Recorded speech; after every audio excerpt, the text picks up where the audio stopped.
Um, One cannot tilt one's moral lance at every evil in the universe. There are just too many of them, but you can do something.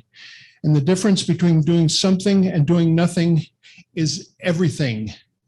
Daniel Berrigan, 1921 to 2016, of blessed memory, spoke here many times, as did his brother Philip. We light this candle and send our thoughts and prayers to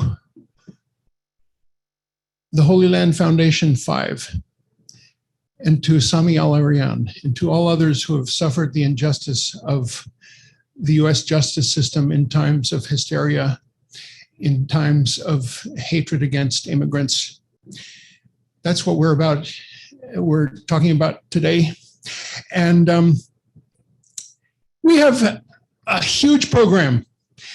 It's got a bunch of parts, and it's a movable feast because it will be determined by the outcome of the World Soccer, as well as by when a certain participant arrives, which is just fine, and we can move everything around as we like. But I want to tell you that to start out with, it's a new friend. His name is Garth Hewitt, and I heard this song, and I said, we have to start with this song. And we have Garth on the line. Amar, am I able to spotlight Garth? Yes. Oh, you already did it. And Garth is going to introduce the song, and it's great to meet you, Garth. And I look forward to the day that you can come here and sing at this church, physically, or if not, sooner virtually, and you can do a whole program instead of just one song at the very beginning. But this was such a special offering and such a special song that I wanted to invite you to share it with us. Thank you very much, Dean. Can you hear me?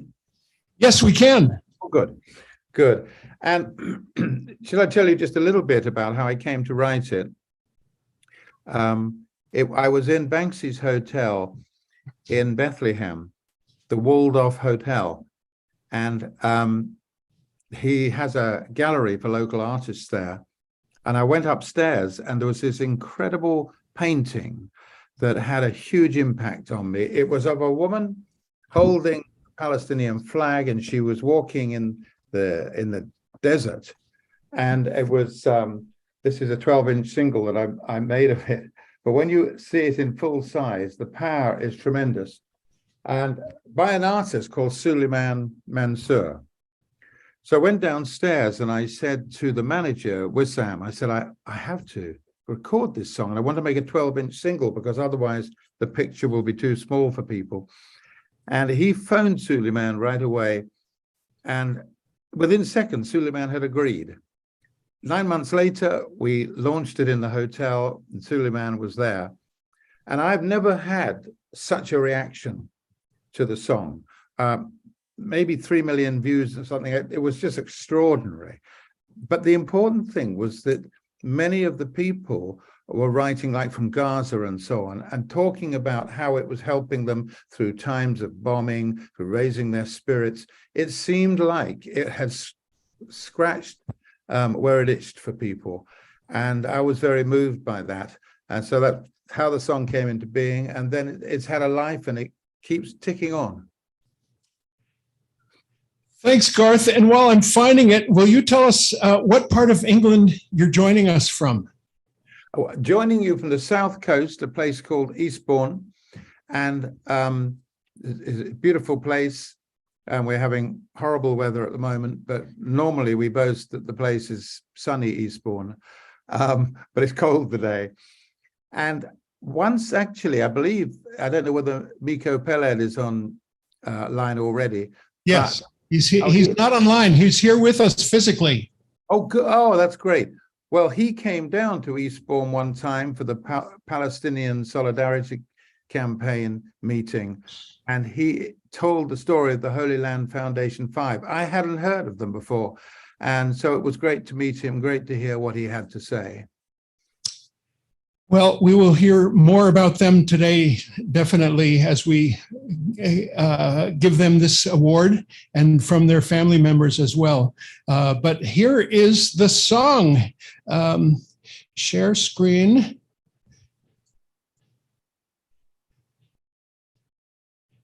Share screen. Come on. Share. Yes. Why is it muted?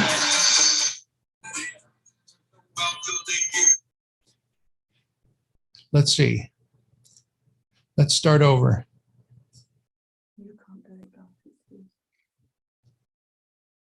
Good. Okay. Share screen. You are sharing screen. Is it up there, Amar? Yes. And do we have the audio?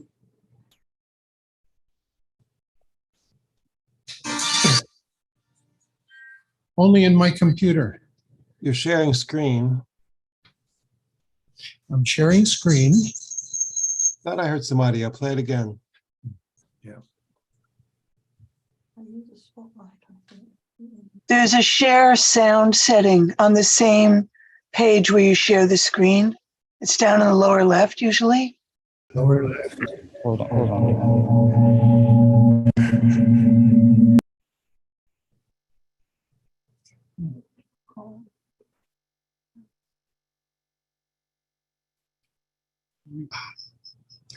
Is it that?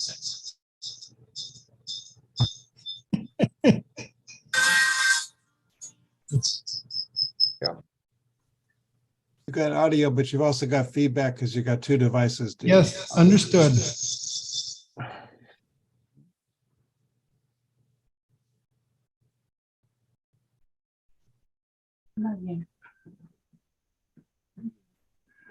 Is there any way Amar can play it? It might be cleaner that way. It's on my computer. That's the thing. Let's try to share it. There, share sound. Is that it? Let's go.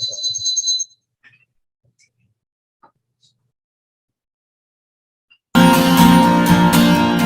voice cries out in the will. Hear her call, but I don't know her name.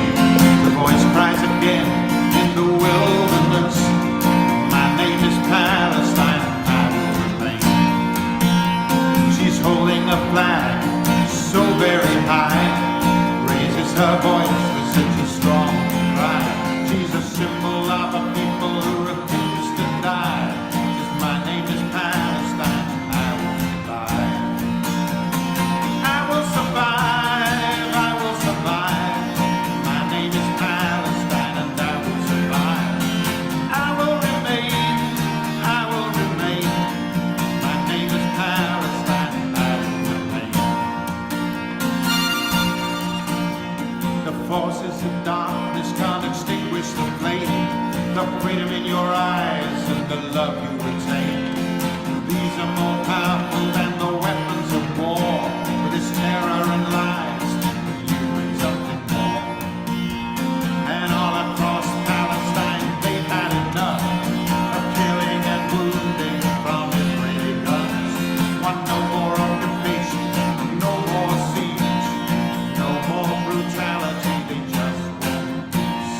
I will survive, I will survive. My name is Palestine and I will survive.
a symbol of a people that refuse to die. Says my name is Palestine, I will survive.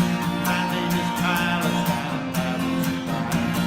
My name is Palestine, I will survive. My name is Palestine, I will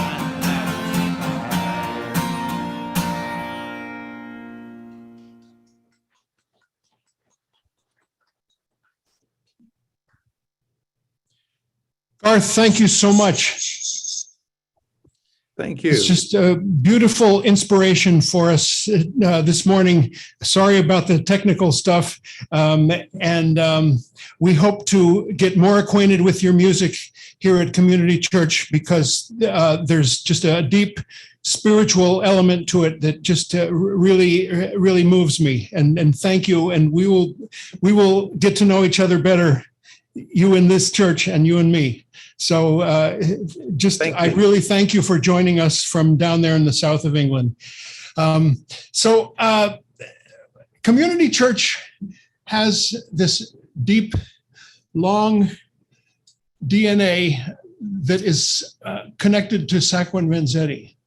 1921, a year after the church was founded and they kept keeping records, our archives tell us that the very first item that was recorded was a Sacco and Vanzetti supper that was held at a big function hall near here that is no longer existent.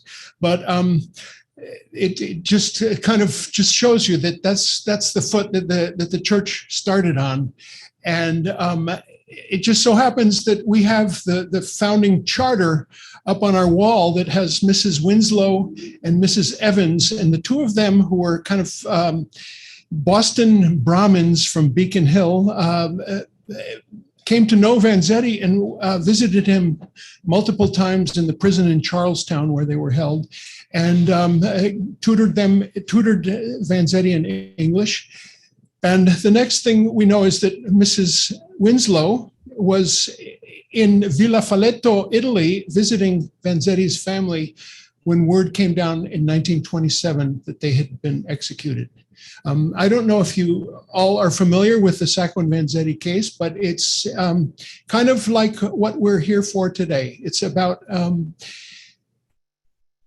immigrants scapegoated during a time of national hysteria.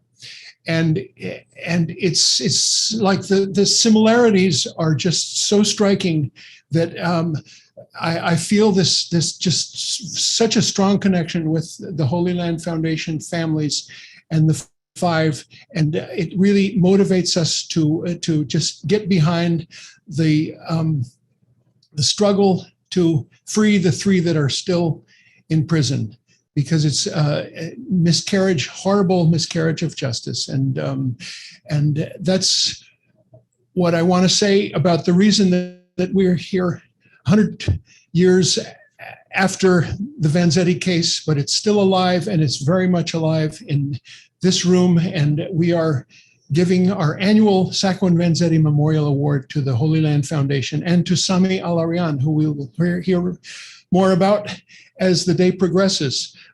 We have a list of some of our previous Sacco Vanzetti Award winners that I would like to tell you about. There was the first one, William Kunstler, who defended the Black Panthers and who defended all sorts of other vulnerable, underserved people in the city of New York.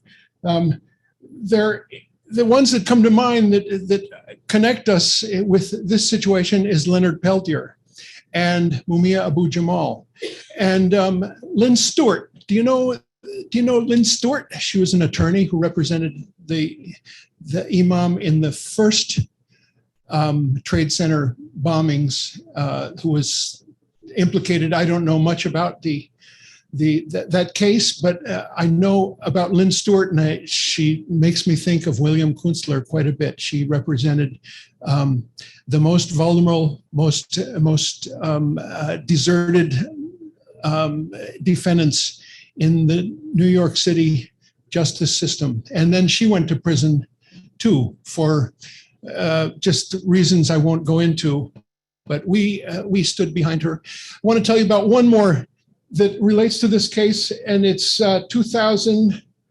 Let me see. 2012, Tariq Mehana. Tariq is a young Muslim Arab man, grew up in Sudbury, just west of here. And in the aftermath of the Iraq invasion, took a serious stance against that invasion. And at this point, I kind of started comparing him to myself. 1987, I went to El Salvador. The US was supporting a death squad military government that was killing anybody that crossed their path that was opposed to what they wanted to happen. I went behind enemy lines and I interviewed and I translated for FMLN people, Frente Farabundo Martí de Liberación. That's what Tariq did. I must be a terrorist. Maybe it has something to do with that I'm a white, privileged, heterosexual male, that I didn't get targeted for the same thing that Tariq did. And he was tried and convicted here in federal court. And we were his case's spokesperson, Jason Leiden, Reverend Jason Leiden, served as spokesperson for Tariq, who's now serving long sentence in some, we don't even know which prison it is now, a federal prison somewhere else. And so we feel just solidarity with those who are here. We want to tell you a little bit more about Sacco and Vanzetti. We have a wonderful friend and member and long time have been his supporter and patron, David Rothhauser. David wrote a beautiful historical novel about the Sacco and Vanzetti case. And he also made a film that's about Sacco and Vanzetti that you can find on our YouTube channel. And he's with us this morning. He'll tell us a whole lot. But one more little thing I want to tell you is that we mourn the loss 2 years ago of Robert Datilio. He was probably the world's best and most unheralded Sacco and Vanzetti scholar. And we inherited all of his materials, which were voluminous. And they are on the third floor and being carefully curated and prepared and preserved by our wonderful friend, Jerry Kaplan, who's here 3 days a week as a volunteer, just going through all these documents and letters and correspondence and ephemera of all sorts. If you're interested in seeing all these materials, you should come on a Wednesday. We have an open house every Wednesday at noon. And we can get a little bit of a tour from Jerry. There's some items for those of you who are physically here in the back of the room in display cases that you can get a taste of what we have upstairs. So David Rothhauser, can we spotlight you and hear from you about the Sacco and Vanzetti case? Thanks for being with us this morning. Hello, Dean, and hello, everyone who is on the program this morning. I just want to give a little introduction to Sacco and Vanzetti for those people who may not know a lot about them. And I'll just give a little bit about them, and then I'll talk a little bit about Nicola Sacco and also Elizabeth Glendower Evans. But first, the Sacco Vanzetti case, just to update people. Sacco and Vanzetti, Niccolo Sacco and Bartolomeo Vanzetti were two Italian immigrants who came to America around 1908. And they've settled here, Sacco in Stoughton, Massachusetts. Vanzetti was an itinerant laborer, traveled all over the United States and ended up in Plymouth, Massachusetts. They were here for 12 years, and then they were arrested, and they were charged with a crime of murder and robbery of two payroll guards at a shoe factory in South Braintree, Massachusetts. they were both put on trial, a 36-day trial. And during the trial, I'm going to give a little talk about Nicola Sacco during his cross-examination of the trial. Now, it should be remembered that Sacco and Vanzetti had joined had become members of the anarchist movement, and they were on a list, a Justice Department list, to be removed from the United States, either deported or brought up on a criminal charge and sent to prison or even executed. In this case, they were arrested.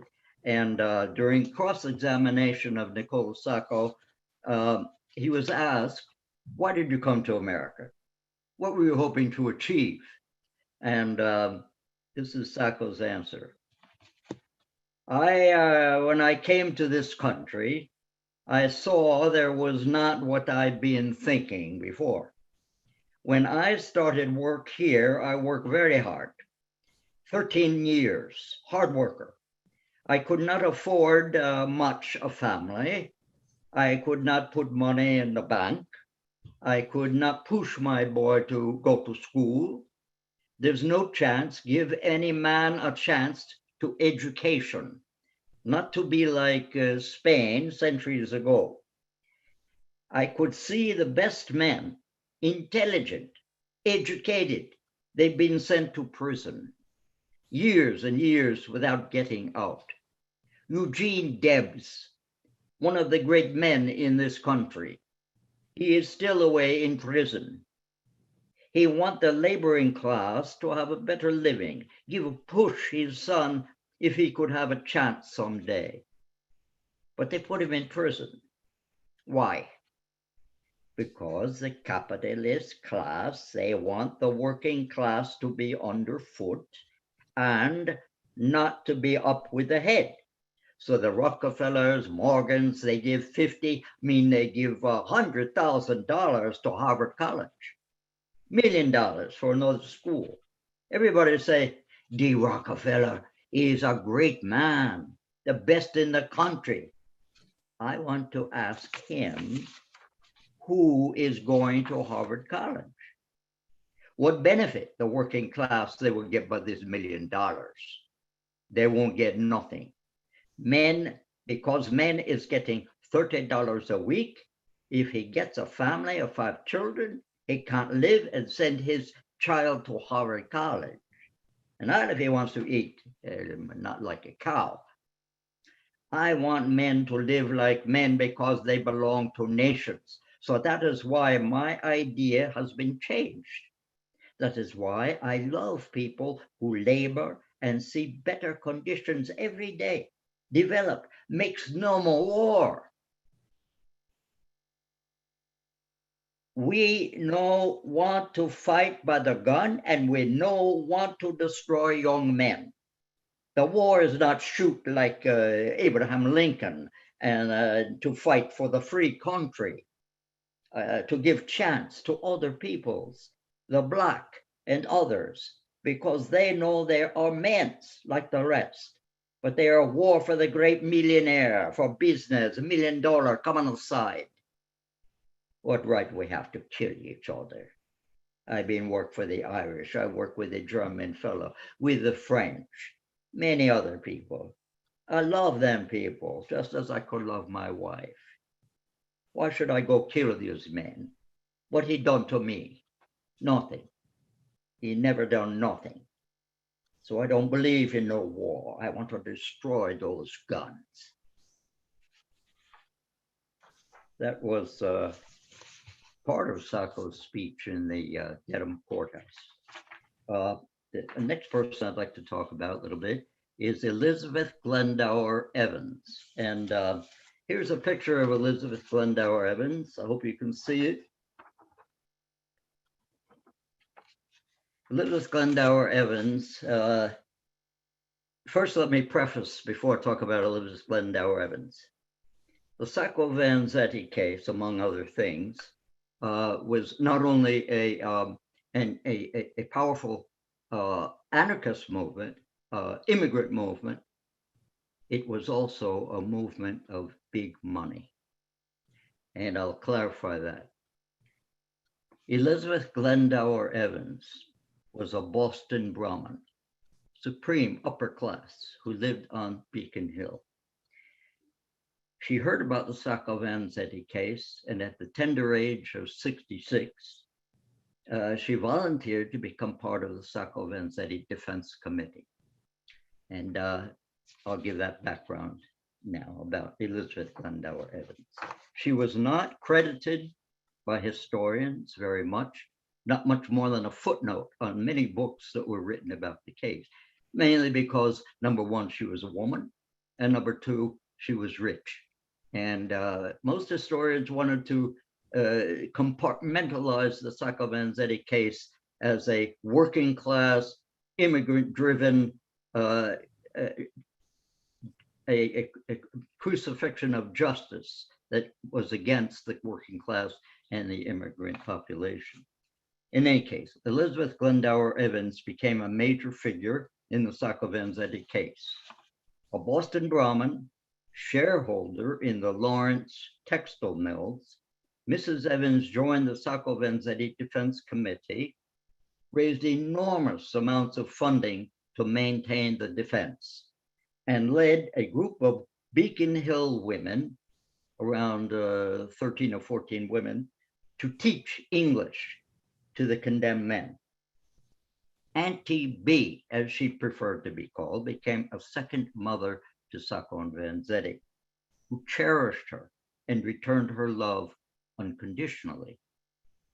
Among the Brahmin women who fervently supported the Sacco Vanzetti case were such names as Gertrude Winslow, secretary of the Community Church of Boston, right here. The first church in America to publicly take a stand in the defense of Nicola Sacco and Bartolomeo Vanzetti.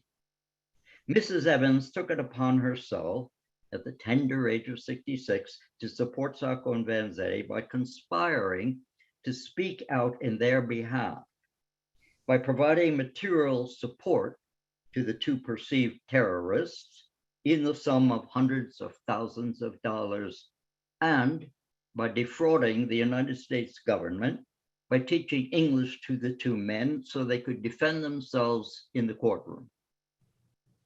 Not a political activist by intuition, she took on the mantle of the working class by joining the suffragists in 1909.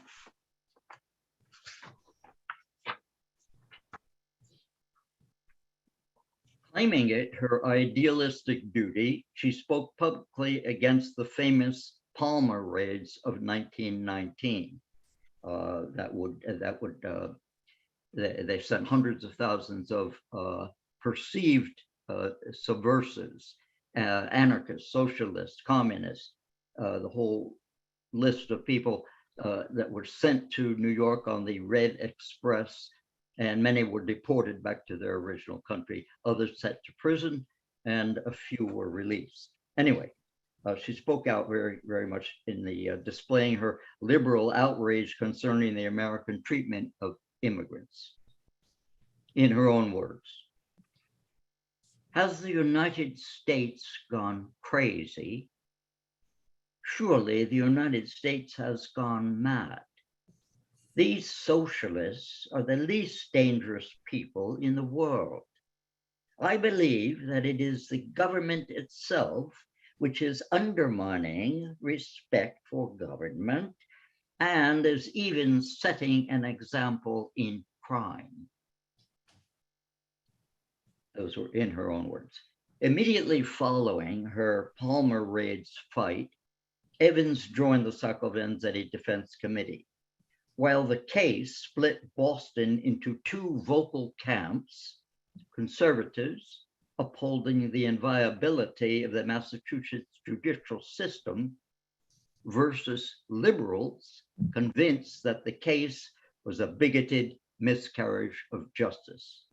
The person who led the national publicizing of the trial and who led the fight to save the two men was Elizabeth Glendower Evans. Thank you very much. Thank you, David. David has joined us on many of these Sacco and Vanzetti events, and you should check out his film as well as his historical novel. I don't believe it's been published. I have a copy of it on my computer and would be glad to share it with anybody if that's okay with David. I think it seems to me to be beautifully written and not needed any editing or anything, but it's called The Diary of Sacco and Vanzetti. And I haven't read the whole thing, but I'm deep into it, and it's a beautiful read. And there's so many more things that case has inspired.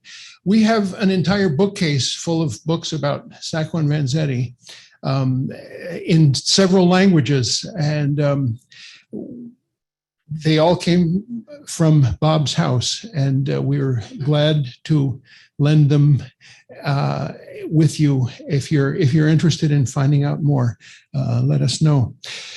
David Rovics is with us, and he's the perfect person to be here with us today because, like so many other topics, he has a song for this topic.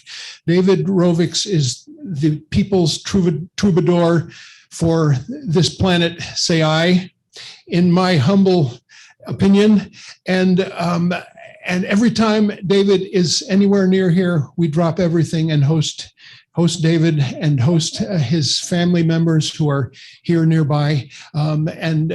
He joins us frequently during the year virtually from Portland, Oregon, from where he joins us this morning. David, good morning. Good morning or afternoon over here on the West Coast. But yeah, lovely to be with you. Very much glad to be back at the community church. Hopefully everybody can hear me okay. There's a book about Luigi Galliani, who was a good friend of Sacco and Vanzetti's. It was just translated from Italian a few years ago, called The Most Dangerous Anarchist in America. And I highly recommend it for people wanting to be more familiar with what was going on at that time of history in the U.S. The parallels between the Sacco and Vanzetti case and the case of the Holy Land Five are impossible to overdate. And I have visited the Texas prison in which they are being held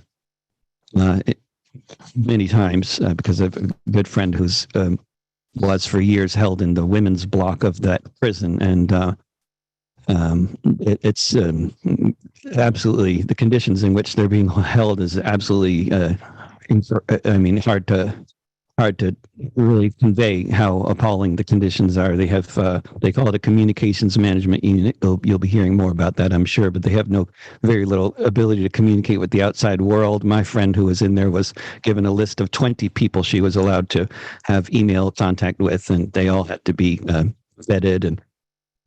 And there's in the women's block of the prison, half of the people there are political prisoners like my friend, and the other half are completely crazy, either from the conditions of their imprisonment or because they started out by killing their family or something. And so it's a mix like the old Soviet gulags. It's a mix of political prisoners and seriously deranged people. And I can't imagine. But I wrote this song after the last trial of the Holy Land Five.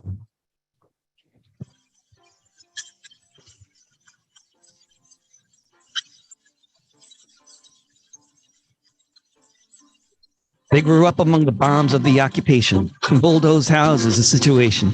Refugee camps, Khan Yunis and Shatila, children gunned down in the Intifada, poverty, hunger, a place to slowly die. 5 men decided they had to try. From their homes in Texas to the stateless nation, they started up the Holy Land Foundation. They sent food and medicine. That's all they ever did. They sent toys for kids, feed the hungry. They say that's a good deed, but it depends on who you want to feed. They're living in the ghettos under IDF command and don't want to starve in their homeland. If Cerrone says what's theirs is mine, if they're from a place called Palestine, the Holy Land is crying out, leaving little room for doubt. From ruined homes, the kids ask you, what in the world will you do? They sent money to the Zakat committees, the same ones funded by USAID, but these were Arabs aiding Palestinians at a very hard time to be Muslims. Their phones were tapped. Nothing could be found. With an executive order, Bush shut them down, freezing all their funds, taking food from kids. That's exactly what the U.S. government did. They support Hamas, it was proclaimed, though they couldn't find a cent sent in their name, but they had evidence in court. An anonymous Israeli submitted a report behind a veil. No cross-examination. He could smell Hamas was his explanation. First the jury hung, then they tried them again, and for feeding hungry people, they were sent to prison. The Holy Land is crying out, leaving little room for doubt. From ruined homes, the kids ask you, what in the world will you do?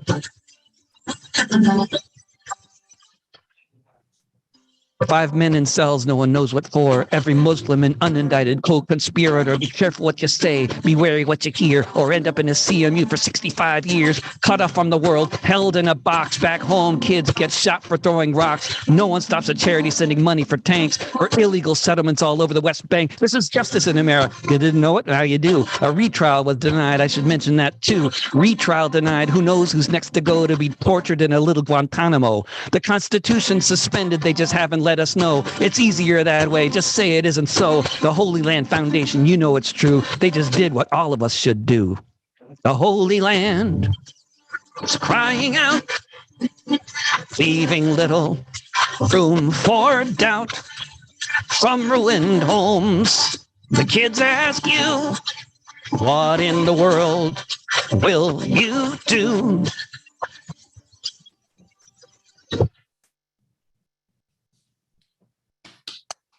Thank you.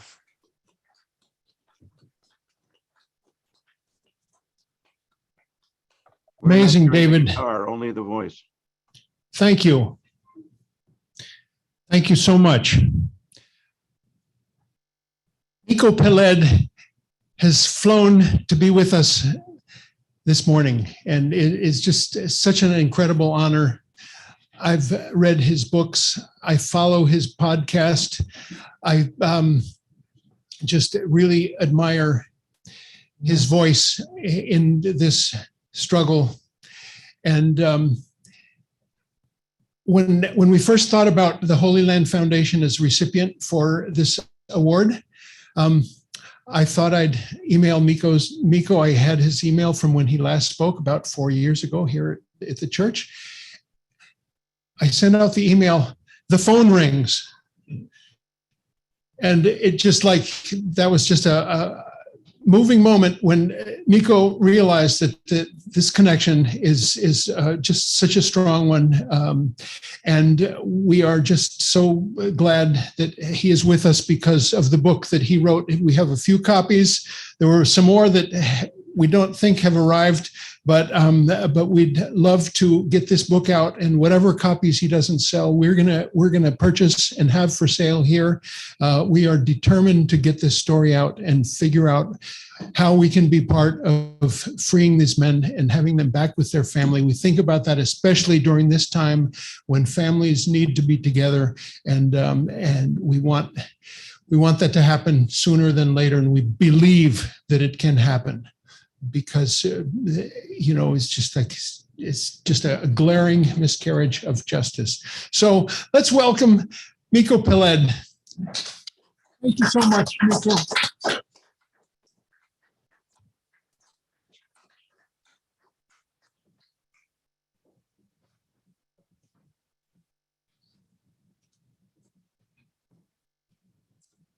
Thank you, Dean. Thanks for that. And thank you all for being here this morning, afternoon.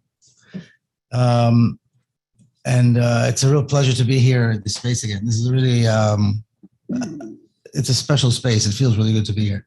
It's like all the right books, the right people, the right energy. And so, like Dean was saying, he sent me an email telling me that the church wants to give the award to the Sacco and Vanzetti Award to the Holy Land Foundation. And I thought nothing could be more appropriate.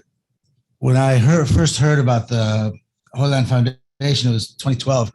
My book, The General Senate, had just come out. And I was speaking in Dallas and at the university. And right after I finished speaking, a bunch of young students came up to me and started telling me the story. And these students were connected, related to the guys in jail, the Holy Land Five. And what I thought when I heard the story for the first time was the same as the reaction that I got from people over the years as I've been telling them the story. Just complete disbelief. Complete disbelief. The only people that were not surprised by what had happened were people of color in this country.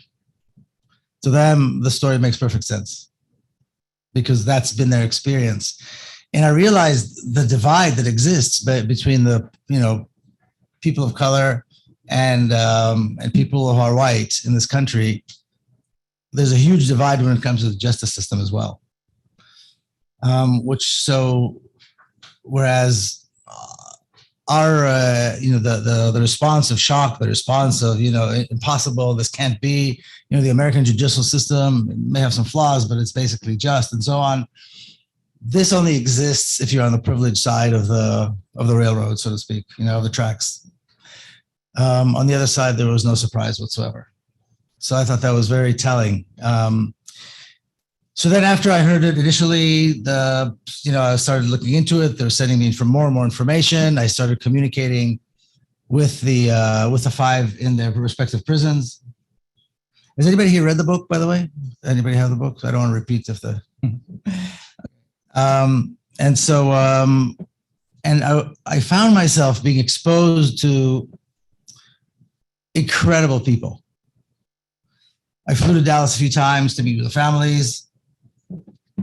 Wonderful people. The hospitality, a sense of gratitude that I was doing this, that I was looking into it. And I was, at the same time, I was also reading more and more about Sacco and Vanzetti. I knew the story of Sacco and Vanzetti. I knew it my whole life. I don't even remember how I learned about it, but I knew it. I knew about it. And one of the things that I found striking was when the case, after they were, the verdict was given, there were support protests throughout the entire world. Hundreds of thousands of people came out to protest in Shanghai, in Tokyo, in LA, everywhere. This is the 1920s. Nobody had a phone. There was no TV, and the word got out and the impact was just tremendous. Here, the 21st century, and you can barely get a crowd of people to even want to talk about it. You can barely get a sense of, the outrage. You can't, the people are not outraged. And I found that to be extremely troubling. But, I decided to pursue it. And I said, this is going to be my next book. This is definitely worthy of a book. Number one, because I found it just, again, unbelievable. And I thought it was important to convey to people that not only they should believe it, but this is how the system works. And there's no question in my mind whatsoever, and not just only my mind, people who'd worked with them, their lawyers, if they were not Muslims, if they were not Palestinians, they would not be in jail today. There's no doubt about that whatsoever. Not only did they not break the law, not only it wouldn't even occur to them to hurt a fly, but their entire existence was about giving. Their entire existence was about giving. They felt that they were privileged, that they were able to come to America, that they were able to do well, that they had families and their children were doing well and so on. And there was time to give back. And Holy Land Foundation was the purpose of the Holy Land Foundation. Excuse me.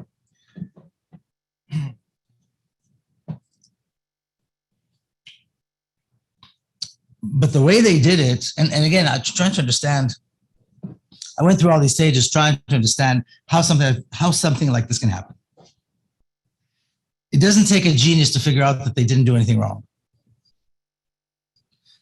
When you look into the details, it's obvious that this should be a very simple case, that any young, inexperienced lawyer could win, throw out the charges, or any judge would throw out the charges because they're so absurd. And yet, from trial to trial, appeal to appeal, it's like there's this wall and nobody can see beyond it.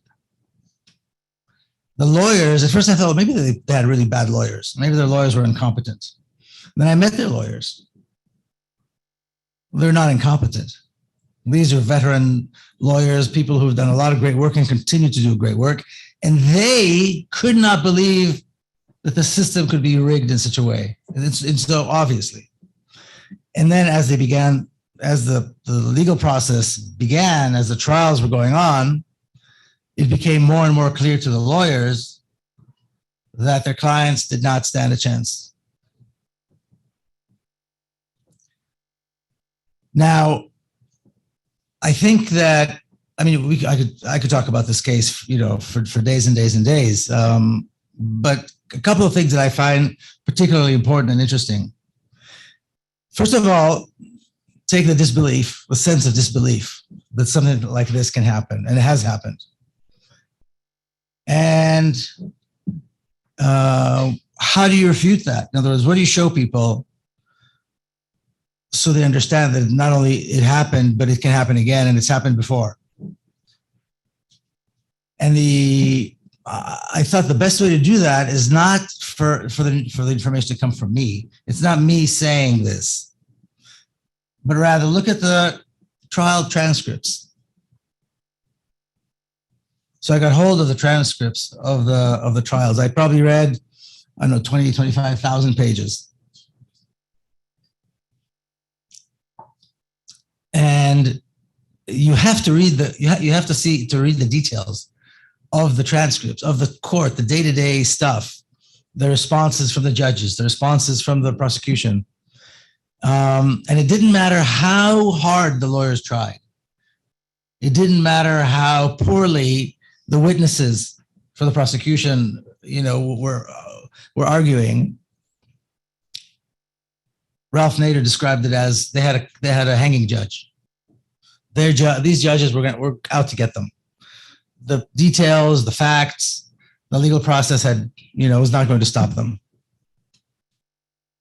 And so I put as much as I could of the transcripts in the book. Of course, you couldn't put 20,000 pages in it, but I just picked what I felt was crucial. So why did this happen? Why would the United States want to close down an operation that was so successful, an operation that people trusted, an operation that was able to connect between people throughout the world? Now, their mandate obviously was Palestine, to help Palestinians in need, the refugees and so on, orphans. But they also did a lot of work for in other situations. When there was natural disasters, whether it was violence, the Oklahoma City bombing, things like that, they were there. They were there to help. And is Abdul Rahman going to be speaking? Did you get hold of him? He's not. Okay. So and then the other issue that I felt was really, really important is the connection to Israel, because the connection to Israel is what made this possible. There exists this infatuation in America with Israel, whether it's certainly the entire defense apparatus. They're infatuated with Israel. The military, the whole military aspect, the so-called war on terror, there's this infatuation with Israel.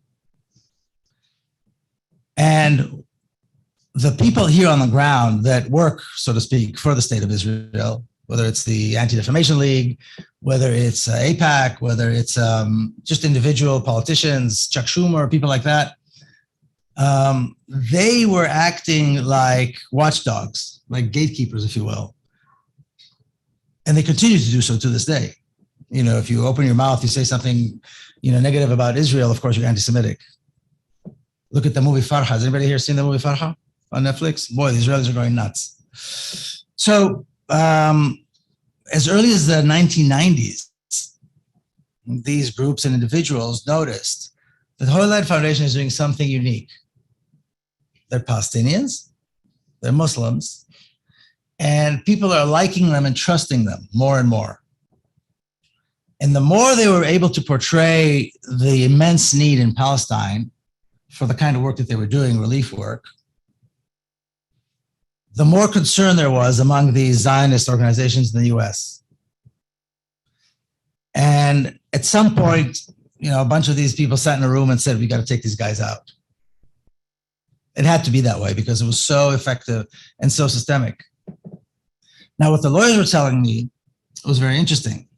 They were telling me that when it was December the 4th, right after 9/11, just very shortly after 9/11, that they were closed down.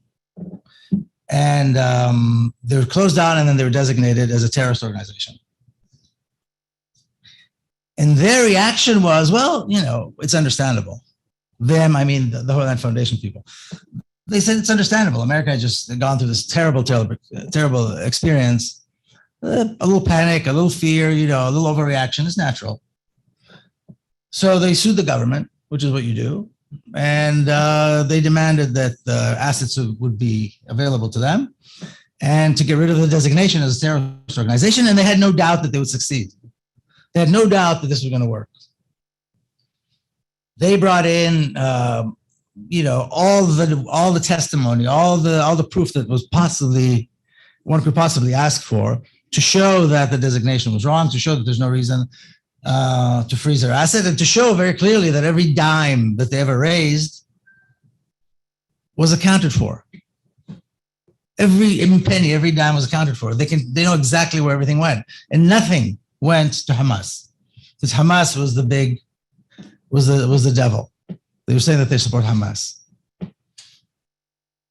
So they went to court, and they showed their evidence. This is, you know, the initial trial where they sued the government. The government had a piece of paper in which there's testimony by a gentleman by the name of Mohammed Al-Nati. Mohammed Al-Nati was the head of their office in Jerusalem. He's Palestinian, lives in Jerusalem, and that was his job.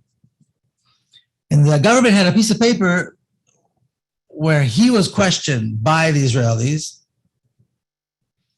And at one point he says, according to this paper, at one point he says, we did show preference when we gave whatever we gave, relief, to people who were affiliated with Hamas. Well, that's troubling.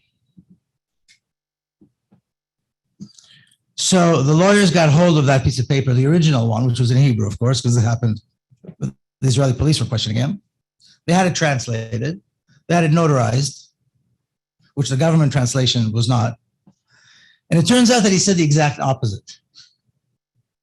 But they never showed any preference to anyone based on religion, based on politics, based on anything. But there it was. The piece of paper was there. So the judge decided against them. So then they appealed. And the appellate court agreed with the judge's decision. And the lawyer said to me then, at that point, is that when they understood that these guys don't stand a chance. And then the indictments came down. And they were, what are they indicted for? There's no law that was broken. No laws were broken. So then the government changed their story and they said, well, no, they didn't actually give money to Hamas. They gave money to organizations that were affiliated with Hamas. They worked with local relief organizations on the ground. Mostly we're talking about Palestine. And those organizations are somehow connected to Hamas. Okay. The government brought in, and I'm sure some of you at least know this, 2 expert witnesses that testified anonymously. One was an officer in the Israeli intelligence, and one is an officer in the Israeli military intelligence. Anonymously. All they knew was that they had some kind of a make-up first name. And these experts were supposed to show very clearly and without any doubt that what the Orlan Foundation was doing was bad and that they were supporting terrorism. They even went so far as to say, one of these officers, to say that they can smell Hamas. They're so good, they know these things so well that they can smell Hamas. The lawyers for the defense, the lawyers for Holy Land, questioned them. And that I put in the book. They didn't know anything about these organizations. They didn't know anything about who runs these organizations. They'd never been to the offices of these organizations. So for example, one of the lawyers said, well, here's a list. Here are all the names of the board of directors of this particular charity that's mentioned in the indictment. Which of these are known to be members of Hamas? They didn't know. So he said, okay, well, here's a list of the previous board. How many of them or which one of them is affiliated with Hamas? They didn't know. So in other words, even though these supposedly expert witnesses were brought all the way from Israel as expert witnesses, they knew nothing. Of course, you got to wonder, why did they, how do you even do something like this? Bring expert witnesses from another country to testify in a court here in the United States anonymously. And how is it that a judge allowed this? How is it that a judge allowed this? Now, the connection with Israel, that's probably like this is bringing these 2 witnesses was, like the clearest evidence that there was connection to Israel. But the Zionist groups and the Zionist individuals I mentioned earlier, from the early 1990s, they began to poison the well, poison the waters in anything that has to do with Holy Land Foundation. They put out a rumor that they are obviously supporting Hamas, that they're all members of the Muslim Brothers, that they're planning and plotting all kinds of terrible things, and that the money is coming from Holy Land Foundation. Now, the numbers don't make sense, because when you see the amounts of money that they were sending and you compare that to what it would take to run such a complex terrorist organization, it doesn't make sense. That was, even for that, it wasn't enough money. But so they said that they lied on their application to become a not-for-profit organization. Then they said again, like I said, that they're all members of the Muslim Brotherhood, and on and on and on and on. And they began to tap their phones, particularly Shukri, in 1993 or 1994. And then at the trial, they brought up what was heard in these conversations. And as the trial was going on, and this was brought up as evidence, Shukri realized that the translation was wrong. Whoever translated these conversations did it wrong. Now, Arabic has obviously different dialects to different countries. Within Palestine, every town, every region has a slightly different dialect. When you talk to a friend, obviously you don't talk as though you're giving a lecture. And the guy either didn't know or didn't care or maliciously just decided to lie. But it was obvious that the translations were wrong. And when the lawyers objected, and when Shukri pointed this out, nobody cared. It made no difference. So the first trial, when they sued the government, that ended up with them losing. First trial began and it ended with mistrial. One of the 5 Mufid Abdul Qadir, who was actually not even an operative, he was not even working for Holy Land Foundation, he would just show up and do fundraising and things like that as a volunteer. He was found not guilty on all charges. And the prosecution decided after, at the end of the trial, that they decided to poll each and every one of the jurors. And one of the jurors stood up and said, no, wait, I made a mistake. I didn't mean it. And it didn't matter how much the defense lawyers had objected, the judge called a mistrial on him as well. Then a second trial came around and they changed the indictment. They made it a lot easier for the government to argue the case, to argue their own case against Holy Land, and then it ended up with all of them were convicted. Now, I remember talking about this with people in Palestine that actually worked with Holy Land Foundation, and when I told them about the verdicts, they didn't believe it. They didn't believe me. 65 years. 65 years for doing what? Even if they say that they did what they did, 65 years is insane. Now, they gave very little money, actually. What they gave was mostly in kind. Ambulances, school supplies, clothes, food, things like that. But I think what is so troubling about this, I mean, a lot of things are troubling, but what troubles me about this the most is this connection to Israel, is this idea that if an Israeli security officer or intelligence officer says something, then, these guys are experts and they know their business and therefore we're going to believe them. And we see this even now.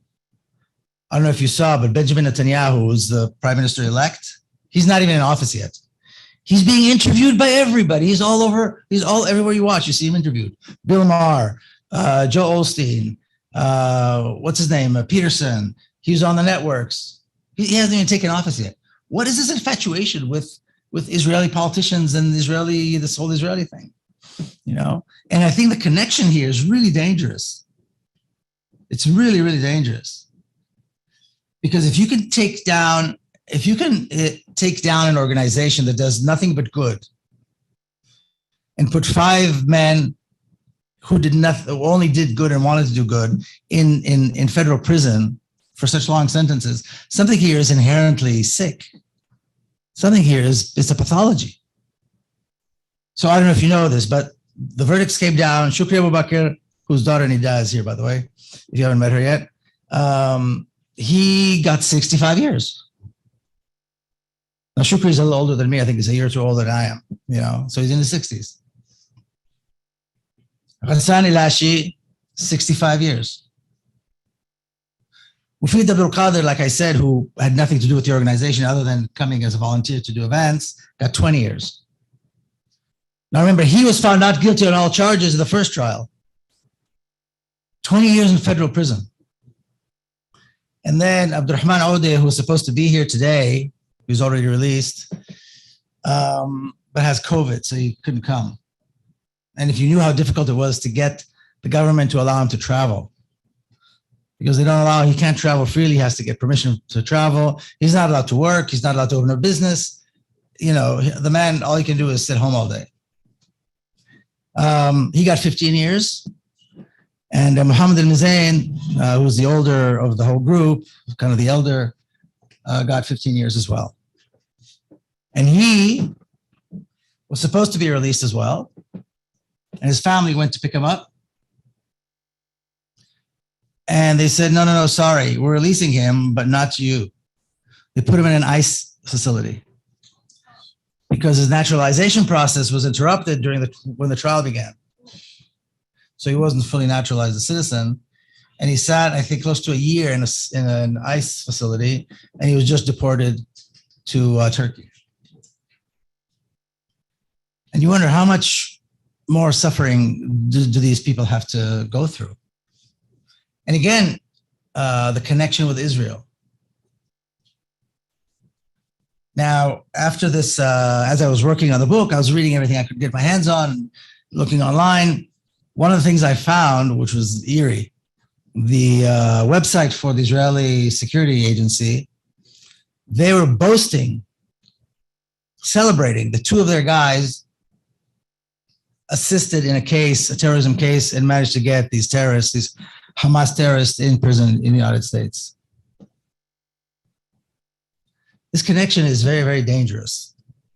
It's very, very dangerous. Not only is Israel getting $3.8 billion a year of US taxpayers' money,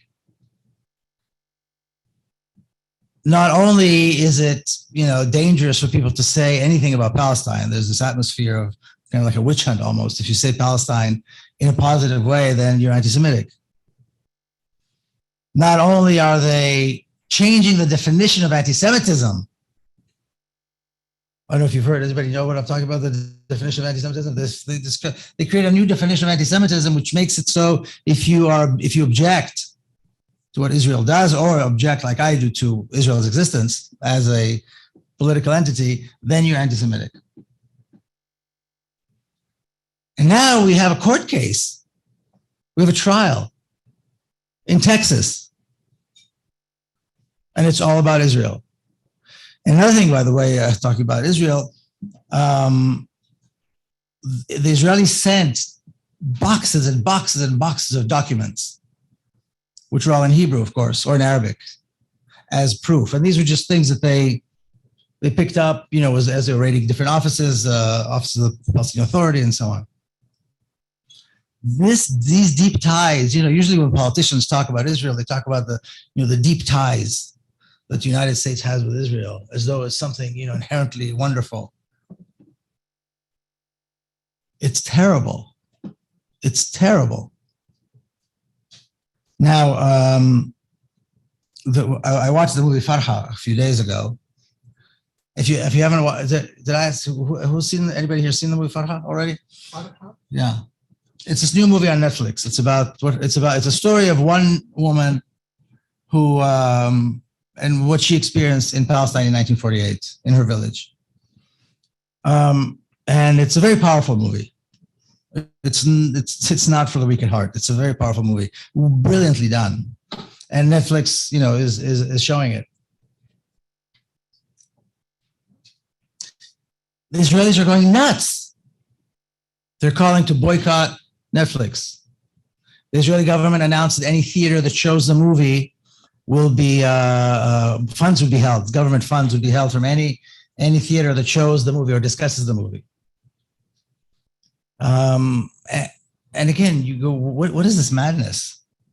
What is this madness? When Amnesty International came out with their report last February, a report that clearly shows that Israel is an apartheid state and has been an apartheid state from day one, Amnesty International became an organization of anti-Semites. And I was speaking to the head of Amnesty here in the United States. 80 congressional offices denounced the report before it was even published. Before anybody read it, they had denounced it. So, you put all this together and you have to wonder what is going on here, why is it happening, and why are Americans paying this price of $3.8 billion, but also this intervention in the judicial system, intervention in journalism. The FBI wants to, investigate the killing of Shirin Abu Akleh. Well, if there's such a strong relationship between Israel and the United States, you think Israel would be welcoming that. So, of course, come. We have this strong ties to with the United States. Of course, the FBI should be welcome to come. You think they said that? They won't cooperate. So it's one-sided. There's nothing for Americans to gain. There's nothing for the United States to gain as a country, and yet these ties, this pathological connection to Israel, is only getting stronger. Israel can get away with killing an American citizen. You can get away with killing an American citizen. It wasn't like she was in Palestine and, you know, she got murdered by somebody, or there was some kind of mistake, or it was, you know, a stray bullet. It was an assassination. It was an assassination. It was a sniper. And a sniper, you know, knows knows how to shoot a particular target, right? That's why they're snipers. She had press written all over her, besides the fact that everybody knew her. And America has to accept it. You remember I don't know, anybody here remember or know the story of the USS Liberty? A U.S. naval vessel that was in international waters during the time of the 1967 war, and they were bombed. They were assaulted. They were attacked by Israeli Air Force and Navy, and there were no consequences. So you have to wonder, at what point are we going to see an end to this? At what point are Americans going to stand up and say, what the hell is going on here? It's our money. It's a rogue state on the other side.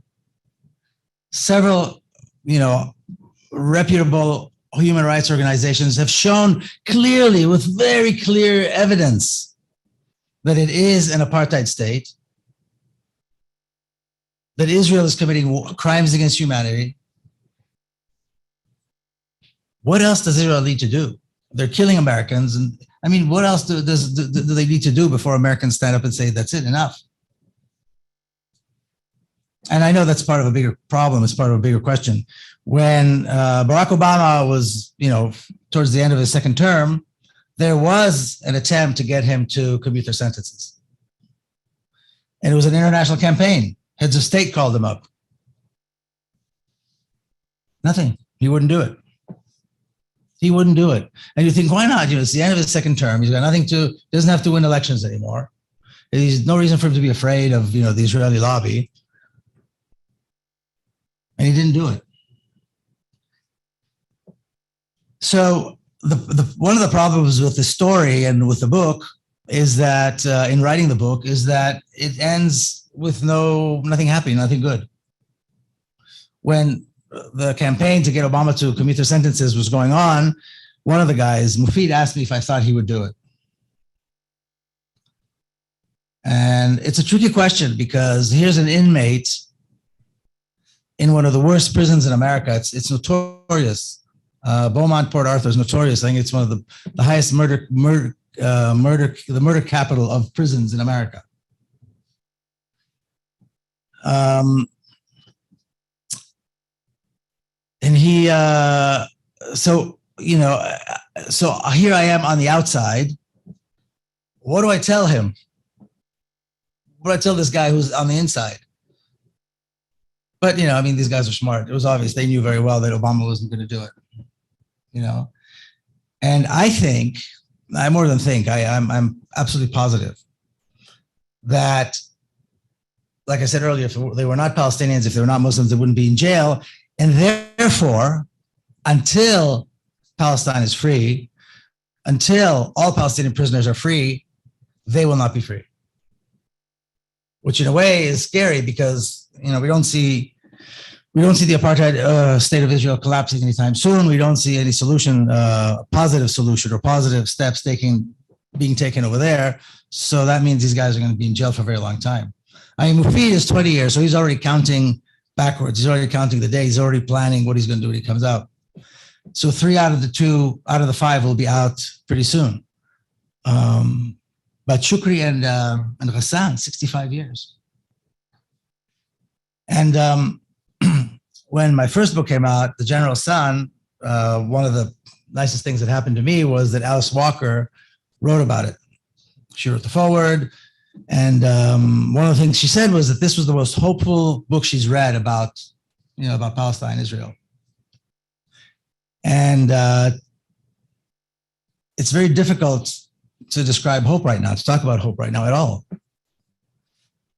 Israel is now about to embark on a whole new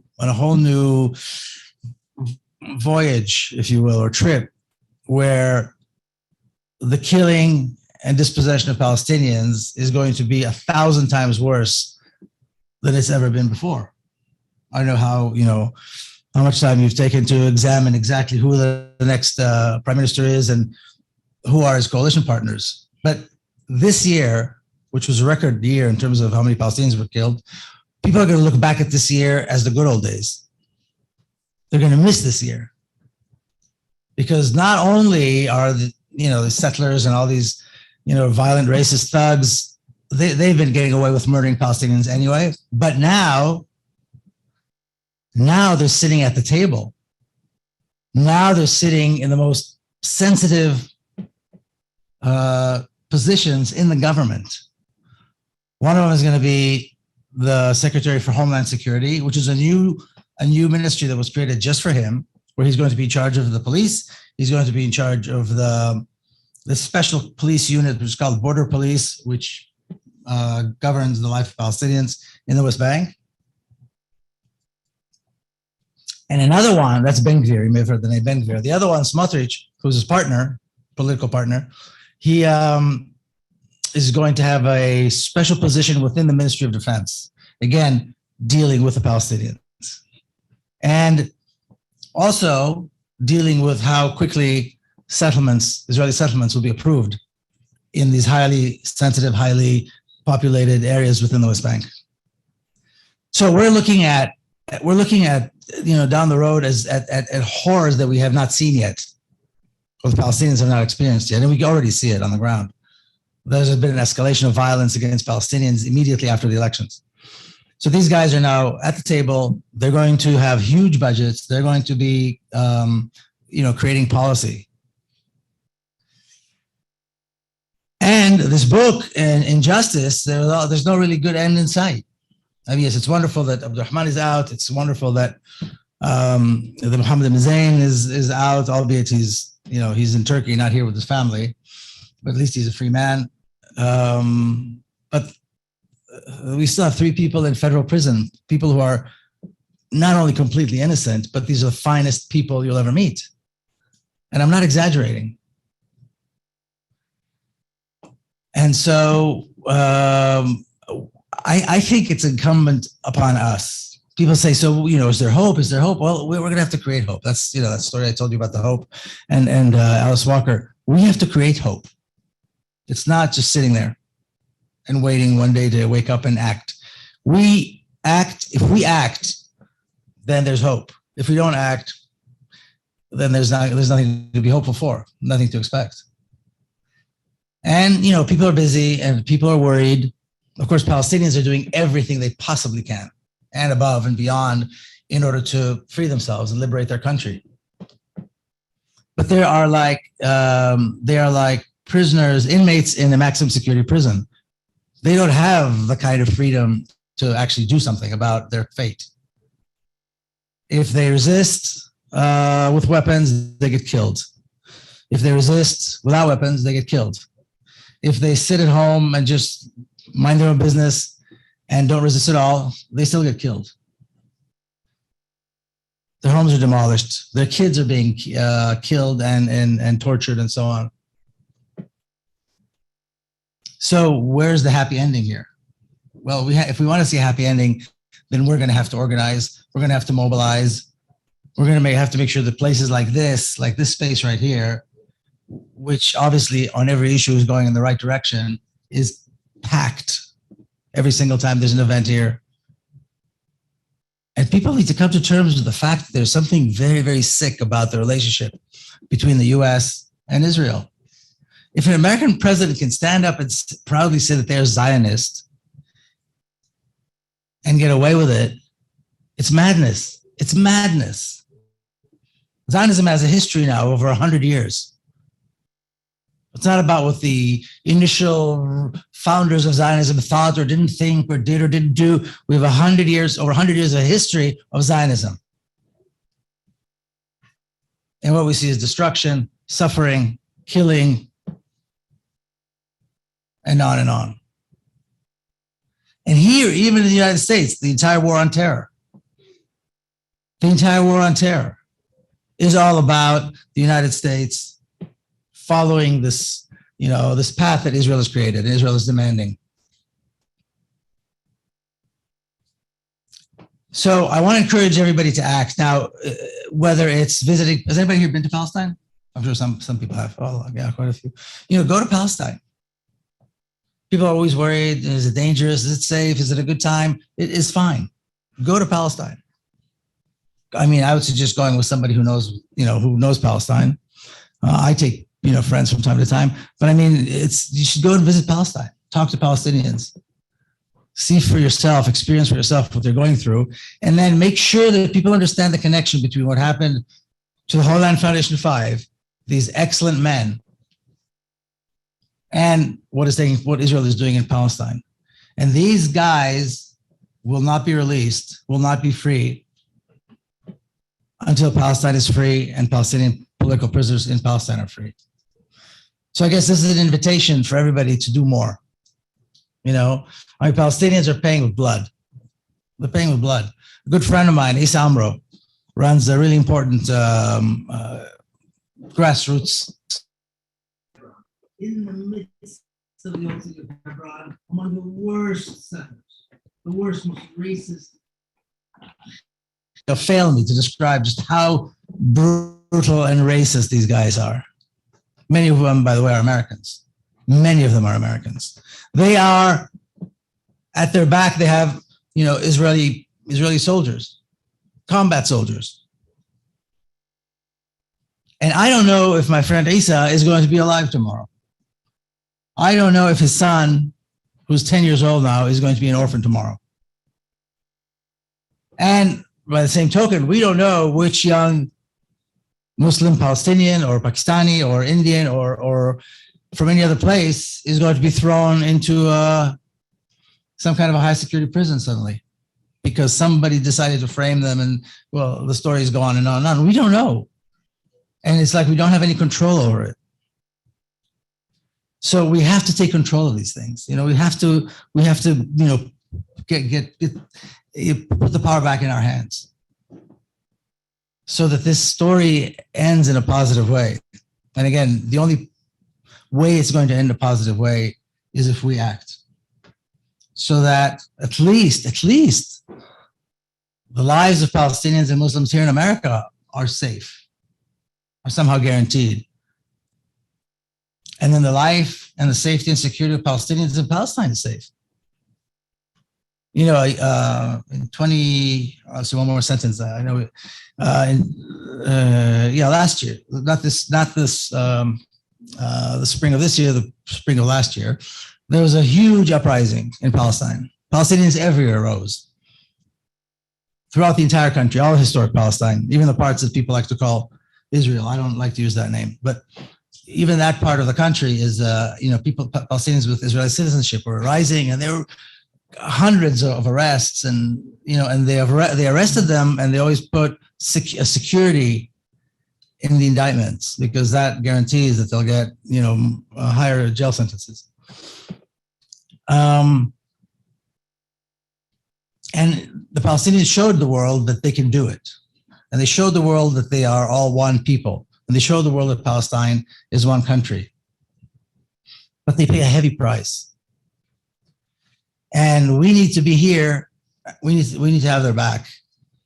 We need to demand that our politicians stop talking about this.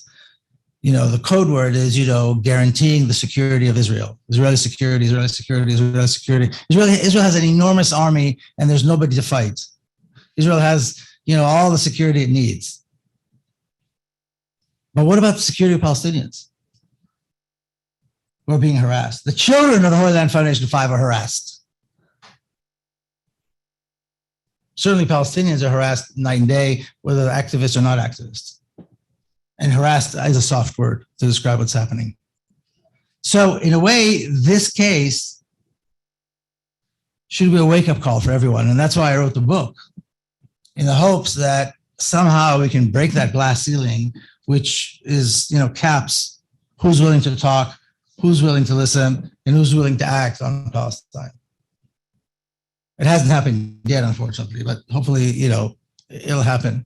And tying it back to Sacco and Vanzetti, I think it was Michael Dukakis who pardoned them, right?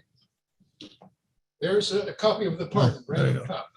Well, they're already dead. Thank you very much. Thank you very much for pardoning them.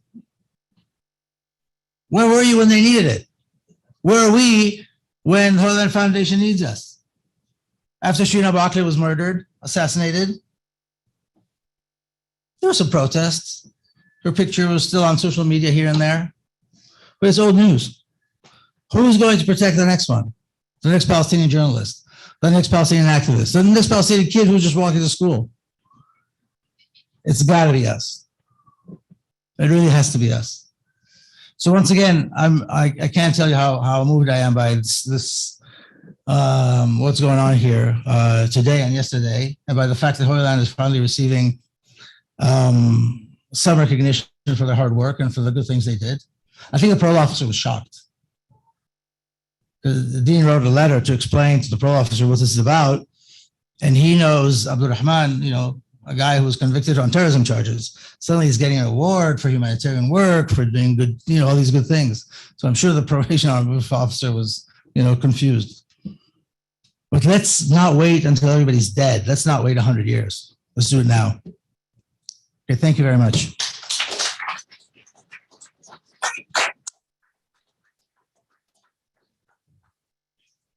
My goodness.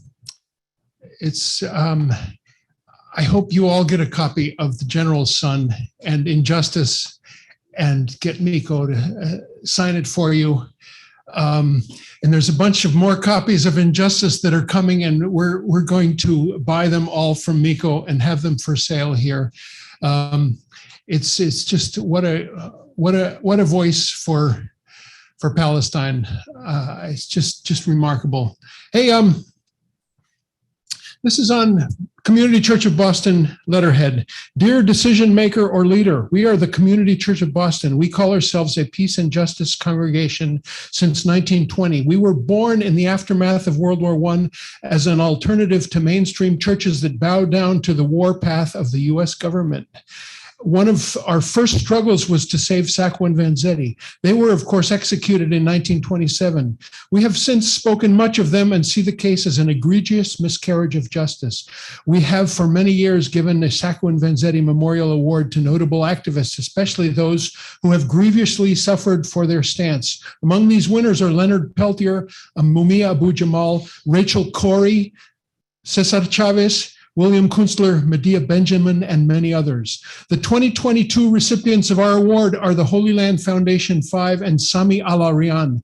The Holy Land Foundation was a very successful Muslim charity, in fact, the largest one in the US. They provided in-kind aid to children in the West Bank and Gaza, as well as doing exceptional local charity work in the United States.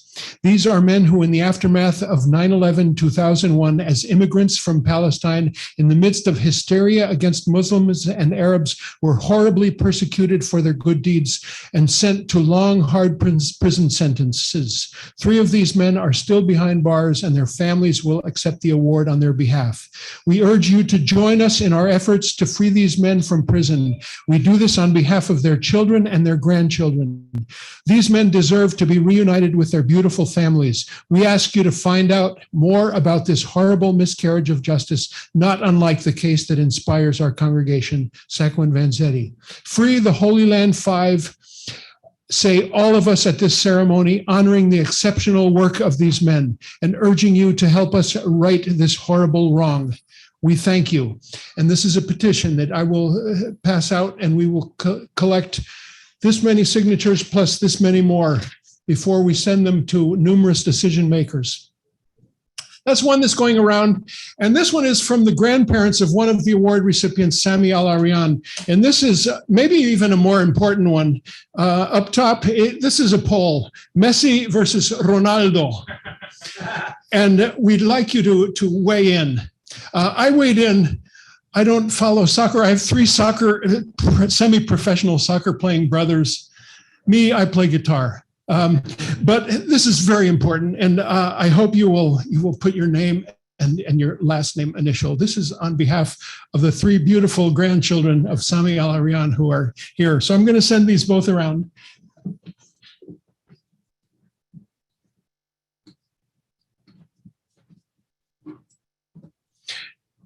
And I'll mention that Abdul Rahman Odeh was not able to be with us today, and he is not feeling well. He's still in bed with COVID, and it was a non-refundable ticket. But the good thing is that he can exercise the ticket within a year, and we will have him come and speak.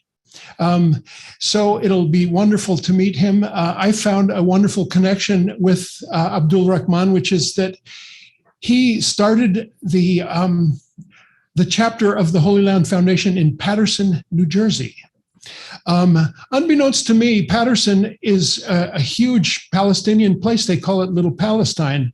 And I should have known this because my mother was born and grew up in Paterson, New Jersey.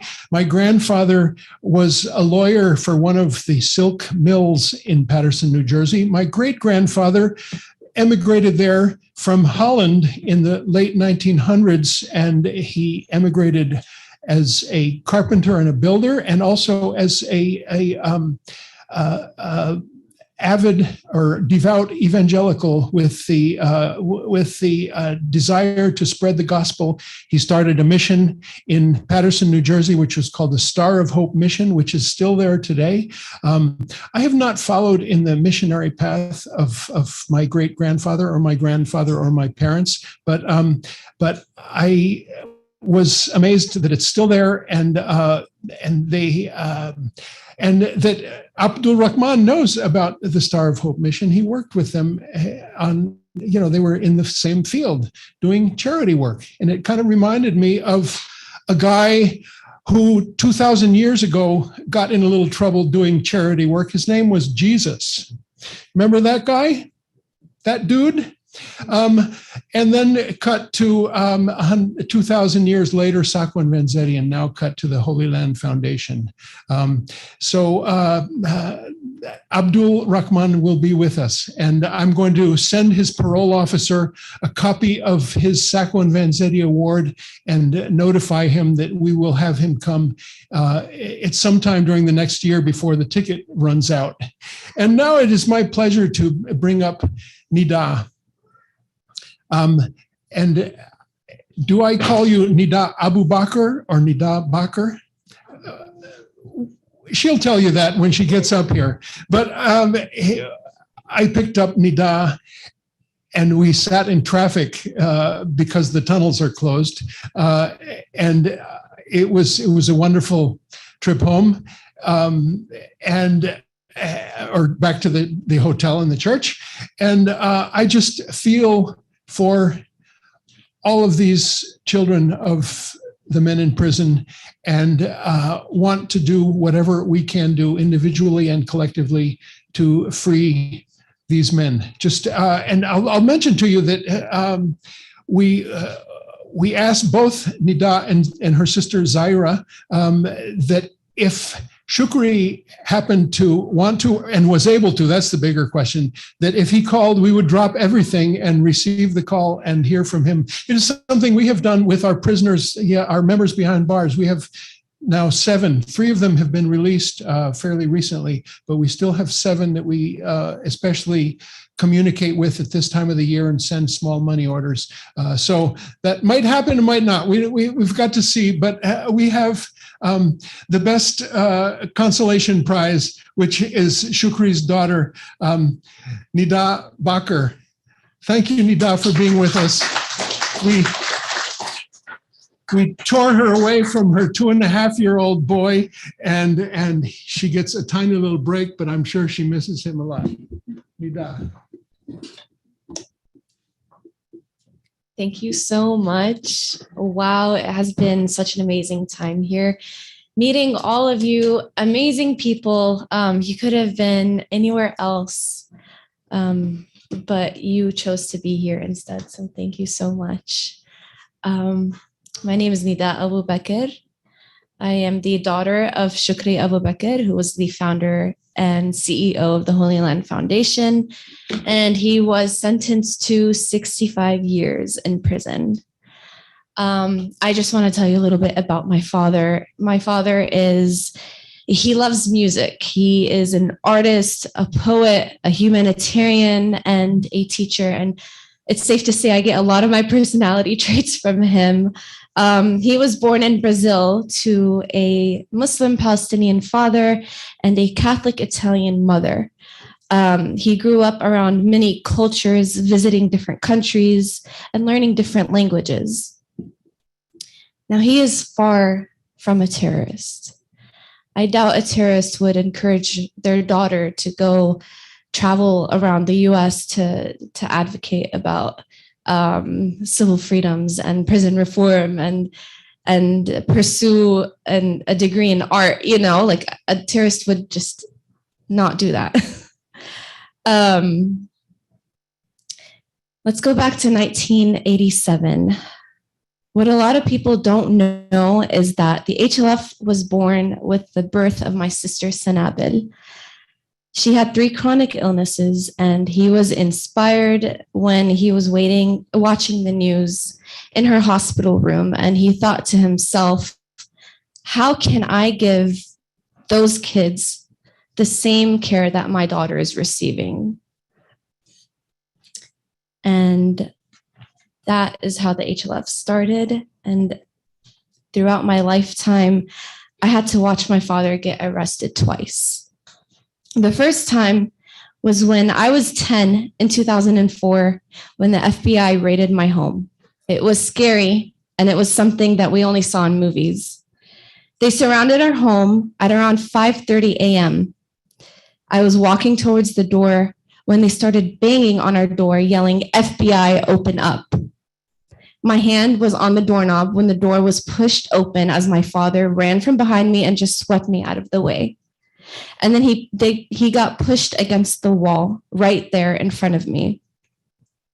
That moment happened so quickly, and they all stormed in with guns pointing at us. One officer went to my sister's room and literally pulled her out of bed, refusing to let her out with a headscarf. She didn't want this big, strange man touching her, and she felt like her bones were being crushed by a guy 3 times her size. He left her in bruises, and she was only 19. We were rounded up in the living room like cattle, and an officer got my 3-year-old baby sister from her crib and just threw her at us. They wouldn't even let my dad use the bathroom alone or put on some decent clothing. Agent Laura Burns had me, a minor, escort her to the bathroom all the way on the other side of the house alone, just to get my dad toilet paper. She saw my sister Sanabel's room, and at that time, Sanabel was, by the way, at the hospital getting ready for surgery, and my dad was supposed to go accompany her for surgery. She saw her room, and she was like, "Oh, that's a nice room. Who is that? Who's that for?" And I'm like, "That's for my sister Sanabel." She's like, "Oh, where is she?" And I'm like, "She's in the hospital, but you already know that."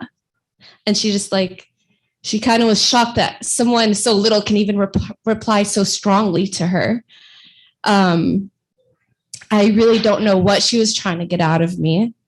And after that, my father was released a few weeks later, but during that time, we didn't hear from him. We were just in the dark. Let's fast forward to November 24, 2008, and it was the day before Thanksgiving. My sister worked at the school that I went to during the time, and she just quickly grabbed me, and we hardly made it to the courthouse in time. The hall was packed. The security did not want to let me in because the room was at max capacity. I started yelling at him, and my father had to come out and get me. I don't know how they let him out of the room, and I walked into the crowded room and just fell to the ground. I was panicking after what just happened. My father picked me up and hugged me so tight. Little did I know that that would be the last time he'd give me a hug as a free man. A few of his friends attending the verdict also came to hug me. And when he had to go back to his seat, they came to hug me when he had to go back to his seat. We didn't know what was about to happen, but the vibe was off. Next thing you know, all we hear is guilty, guilty, guilty. And immediately I heard the chains. The security quietly yet aggressively put the HLF-5 in handcuffs. You can hear the little clicks when the cuffs lock, and it's the most quiet yet loudest and most haunting sound. And that's when I had this sudden urge to put the judge in his place. I was only 14, but I felt like I was just this big person that needed to stand up and yell at him. So I pointed at Judge George Antonio Solis, and I yelled at him, "You cannot do this. All they did was help children all over the world and in America, and this is how you repay them? They can't be locked up in cages. He is not an animal. That is my dad." And that was that. My father was taken away and put into solitary confinement. And by the way, the judge had threatened to put me in jail as well. A 14-year-old girl, just because I was standing up and trying to stop this from happening, but it was inevitable. He looked at me, he yelled at me with his face so red. He's like, "You need to sit down, young lady, or else I will arrest you as well." And all these guards came and surrounded me. But my mom stood up and she's like, "No, you can't take her. She's only a child." And that reminded me of like just how strong Palestinian women are, not only in Palestine, but here in America, because like the struggles of Palestinian people follow us everywhere. The occupation follows us everywhere, no matter where we live. So on May 27th, 2009, the HLF5 were brought back to that very same courthouse and were sentenced from 15 to 65 years. No one thought they'd be given such long sentences. But according to Judge Solis, this was him being generous. There was even a member of the jury who came to my sister crying. She said she was sorry and she couldn't believe that my father got such an outrageous sentence. She thought 4 years max. So now as a result, my father is now in one of the worst and violent federal prisons in the US, and people are being stabbed left and right, resulting in the prisoners to be in lockdown for most of the time. And we can go weeks without hearing from my father, and that is unfortunately the norm. On Friday, October 28th, my father thought he died. He inhaled fumes the COs used to break up a fight, and his lungs collapsed. He was on the ground unconscious, and he woke up in the hospital with an oxygen mask on his face. My father later found out that it was the other inmates who insisted that he gets medical assistance because he was not breathing. And if it weren't for them, my father could have been left there on the cold ground to die. You see, when these fights break out, the CEOs and other inmates are going to protect themselves because they're not going to help anyone else until everything is clear. But my father is loved amongst other inmates. No one can hate him. He is their teacher. He's their counselor. They go to him when they need a laugh. They go to him when they need a cry. They all look at him as an older role model, as a father figure, because these guys go into prison at just like 16, 18, and they never had a father growing up. And my father is that person to them. He's doing better now. However, we are all angry. And this is not the first incident like this to happen. This is the second time, and he thought he was gone. He saw my sister who passed in 2013, and he saw my grandfather, and they came to greet him. Who knows? If this happens a third time, we can actually lose him. This Thanksgiving marked 14 years of my father's unjust incarceration, and we have exhausted every legal route. And after this incident, my father asked me to be his voice since he cannot go out and fight and he cannot physically stand up against this injustice. And we need to take matters into our own hands because we are tired of waiting. Everyone needs to stand up against this ongoing injustice because this can happen to anyone. And it is still happening to people. We need to keep this conversation going. And I want to make sure there won't be a third time my dad suffers from an incident due to him being at the wrong place at the wrong time. However, in reality, he's always going to be at the wrong place at the wrong time because he's not even supposed to be in prison in the first place. My father will not die silently without a fight, and my father will certainly not die in prison. Like MLK said, injustice anywhere is a threat to justice everywhere. And I would like to, I did mention my father is a poet, and he writes this beautiful, beautiful poetry that you guys can read on his website, notesfromshukri.wordpress.com. And so I do have this short poem that I'd like to read about, basically about him continuously having hope, and then his hopes are shot down. They told me I was going home. I ran. I called my wife. She dropped a dish and cried. She said she would buy herself a nice dress and me a new pair of jeans since I had shrunk in size. She said, prepare to be surprised. I said, I love you too. Separation must end. I put on my good sneakers, warmed up, breathed in and breathed out. I saw home. Door opened, kisses big and small perched on my cheeks. Long trip, but the love drives with no regrets, no pauses. Sweat, swollen legs, pain pulled. I kept pushing. Her dress, pretty, life, roses. I walked. Earth spun around the sun, and I around my stolen wings. Time moved. I didn't. They said I was going home on foot, but home kept waiting.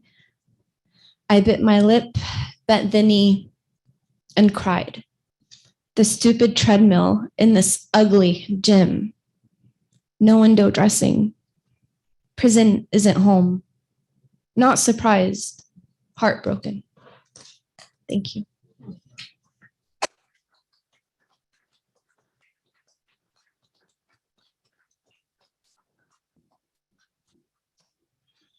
Thank you, Nida. We are in the presence of Dr. Sami Al Arian, the virtual presence, that is. I wish he were here with us, with his daughter and with his grandkids, and we're going to put them on the camera for you. They're taking an important poll about soccer players, and we're going to get you the results before the day is out. But we are so glad that you are joining us, and that you are one of the recipients of this award. It's not just the Holy Land Foundation 5. It's also, the award is called Survivors of the USA's War on Terror. And Sami Al Arian's case is very parallel to the Holy Land Foundation. I would urge you all to watch a documentary that is available on YouTube, Vimeo, which is called The USA versus Sami Al Arian. And it is the most moving thing I've seen in a really long time. And Sami, I told you this in an email, but I want to tell you this face to face, which is that your wife is a saint, and that the way she faced this situation with such grace and style and held your family together is something that I will never forget. And that's all I'll say to introduce you. And thank you for being with us. And congratulations, you have received our award for this year. Thank you. Thank you so much, Dean, for your heartfelt and kind introduction, and for inviting me. My wife is indeed a saint, and we're very proud of her. Good afternoon, everyone, and thanks for coming. I'd like first to express my regret for not being with you in person. As you know, I had to leave the United States, but I'm deeply grateful to the organizers, the Community Church of Boston, and the Sacco and Vanzetti Award for this event, and for the honor they've bestowed on me, my family, and the Holy Land 5 and their families to be the recipient of this great tribute. Many Americans don't know that after the collapse of the Soviet Union and the end of the Cold War in the early 1990s, the United States embarked on a grand strategy of global liberal hegemony. It sought to reshape the world in its image and political vision without much consideration to other systems or traditions. It carried out policies that riled up many people, particularly across the Middle East, such as the stationing of tens of thousands of troops during the First Gulf War and dozens of military bases around the region, propping up dictators and authoritarian regimes across the region that denied their people's basic rights and freedoms, giving blind support to Israel for decades to the tune of over $200 billion, including arming it and financing its occupation of Palestinian territories and carrying out brutal policies denying the Palestinians basic rights for decades, or maintaining Iraqi sanctions that killed hundreds of thousands of innocent Iraqis, particularly women and children, and so on and so forth.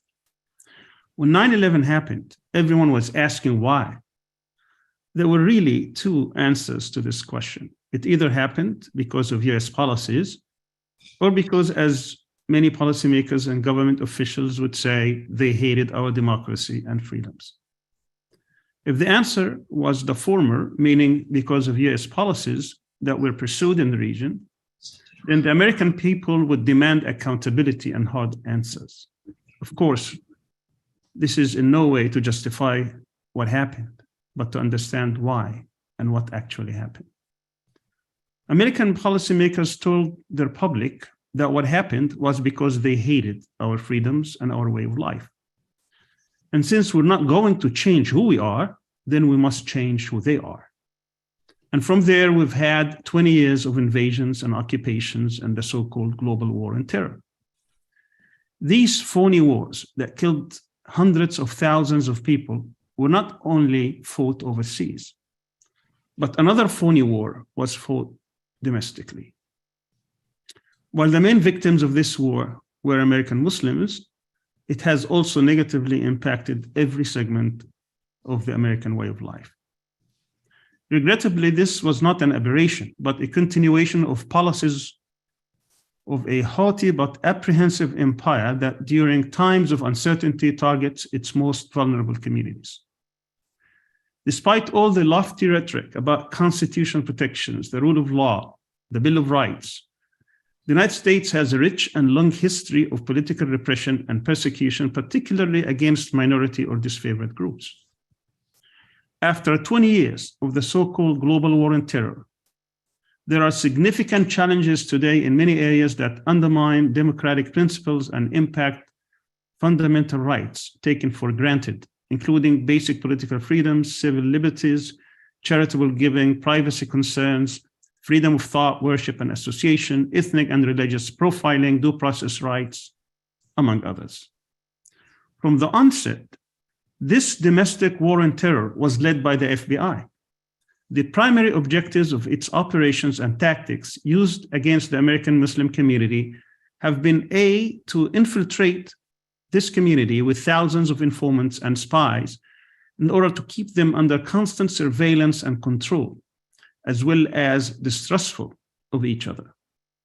And B, to cultivate a new breed of American Muslim leaders who would demonstrate loyalty and fealty to US hegemonic policies by being co-opted by the US security establishment.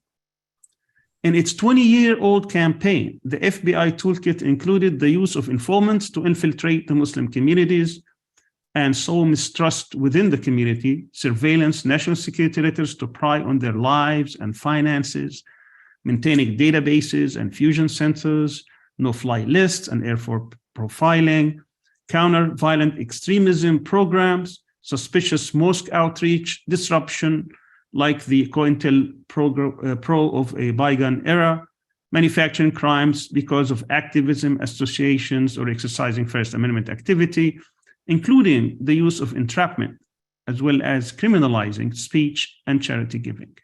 Just look at the Holy Land case that Miko told us about, and Nida told us about her own experience and her father's unjust sentence of 65 years, along with Sami Al Arian. It was the largest charity in the country and was targeted for political reasons, and the impact of which was to instill fear and chill on charitable giving in the US, particularly for Palestinian causes. And what's important to note here is that these underhanded tools have been utilized for political, not law enforcement reasons. The government did not like the politics of many Muslim groups or charities at the time, or their potential to impact policy change. So they were targeted.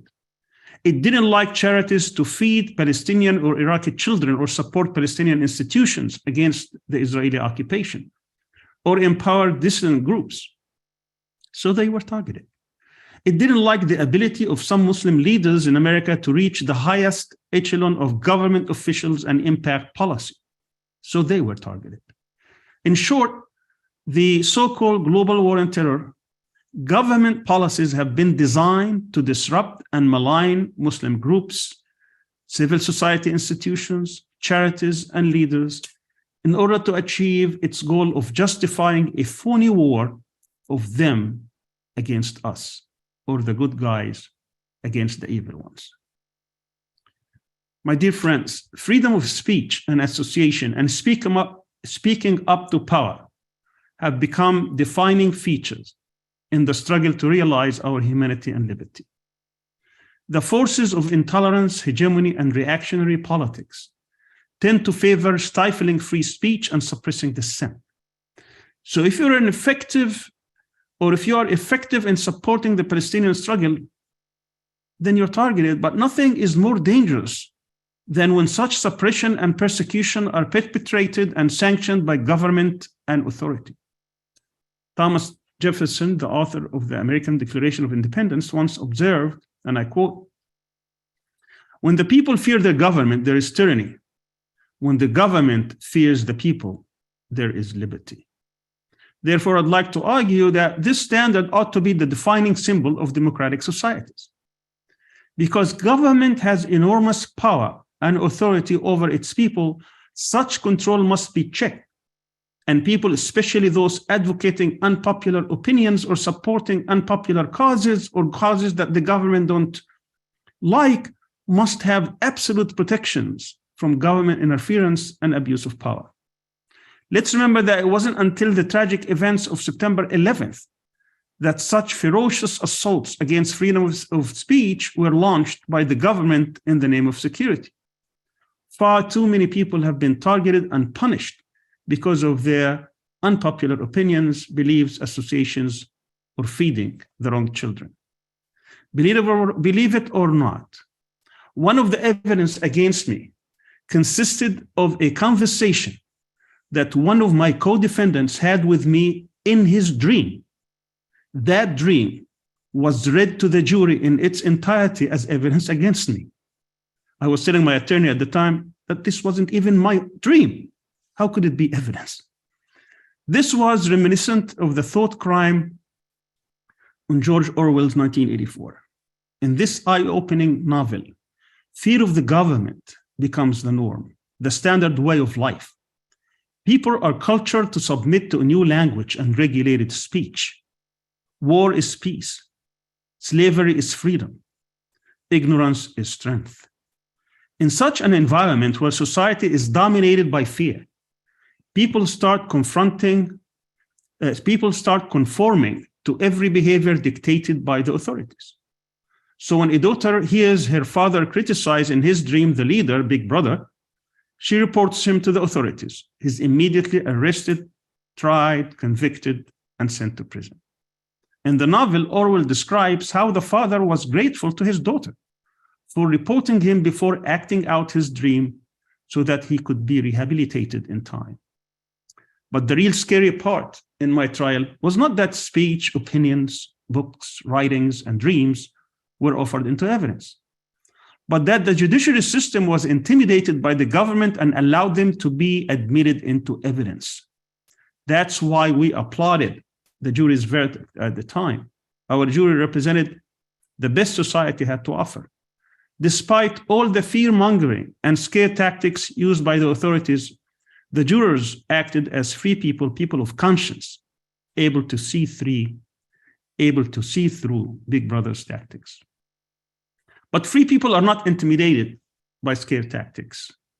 On the contrary, they exhibit a sense of fairness, display respect for the freedom of others, and are willing to stand up and defend their highest ideals. That's the essence of a free and democratic society, where the people are unwilling to submit to fear or be intimidated or cowed by abusive authority and its tyrannical tactics. At the heart of this is the false dichotomy between security and freedom.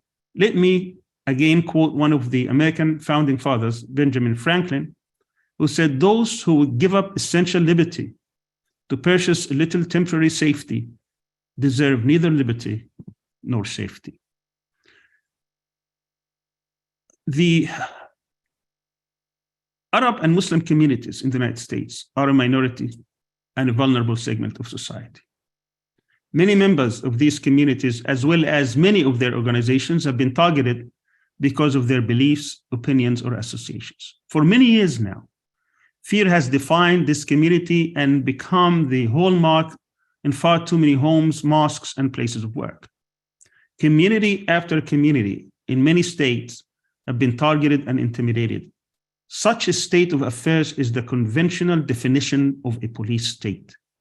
When people start fearing their government, looking over their shoulders, afraid of the 5 o'clock in the morning knock on the door, losing their sense of privacy, whether such fear is irrational or not, such state of affairs surely cannot represent democratic ideals and values. Again, according to the author of the Declaration of Independence, that is the classical definition of tyranny. And I quote, "All tyranny needs in order to rule the day is for people of good conscience to remain silent or do nothing." To protect political speech or freedom of speech is to speak more, not less. To challenge authority and peoples in power. To speak truth to the people in power. That too often substitutes fear for rational thinking in order to control and dictate. But also too often the vulnerable members of society are too traumatized to speak on their own behalf or defend their rights. So it becomes incumbent upon people of good conscience, our collective duty, our solemn responsibility to champion their cause, to educate and inform the whole mass of the people. They are the only sure reliance for the preservation of our liberty. That only comes through freeing ourselves from fear and by exercising our right to speak and express ourselves freely. What distinguished leaders like Mahatma Gandhi or Malcolm X or Martin Luther King Jr. or Nelson Mandela was their willingness to speak truth to power and, if need be, pay the price for it. During my many decades in America, I learned that positive change could only come through education and vigorous debate. So I worked hard to promote a vision of commitment, of freedom, of speech, of expression, of dialogue. This vision led to the establishment of several institutions in education, research, civil rights, and on Palestine. But one of the organizations that I'm proud of and being a co-founder and president was in the 90s and early 2000s called the National Coalition to Protect Political Freedom. It was an organization that built a coalition of over 40 civil rights groups from around the nation fighting the use of secret evidence in court. This unconstitutional practice was used primarily against Palestinian Muslim political activists, not before 9/11, but before, after, but not after 9/11, but before 9/11. So, as we had much success in trying to educate the public about it and even winning few legislative initiatives in Congress, this effort, unfortunately, was halted in light of the 9/11 tragedy. After I got out and placed under house arrest, I co-founded an organization in 2010 that defends the rights and struggles of the war and terror political prisoners and their families, named Coalition for Civil Freedoms. This organization needs the support of everyone who cares about freedom, justice, equality, and fairness. And I'm very proud that this organization has been at the forefront of advocating for the Holy Land Five and dozens of other political prisoners who are the true victims of the so-called war on terror. In my own trial, much of the government evidence presented to the jury during the 6 months trial were speeches I delivered, lectures I presented, articles I wrote, magazines I edited, books I owned, conferences I convened, rallies I attended, interviews I gave, news I heard, and websites I never even accessed. In fact, several websites presented to the jury as evidence were created by anonymous individuals after my arrest, when I was awaiting trial in solitary confinement in a federal prison.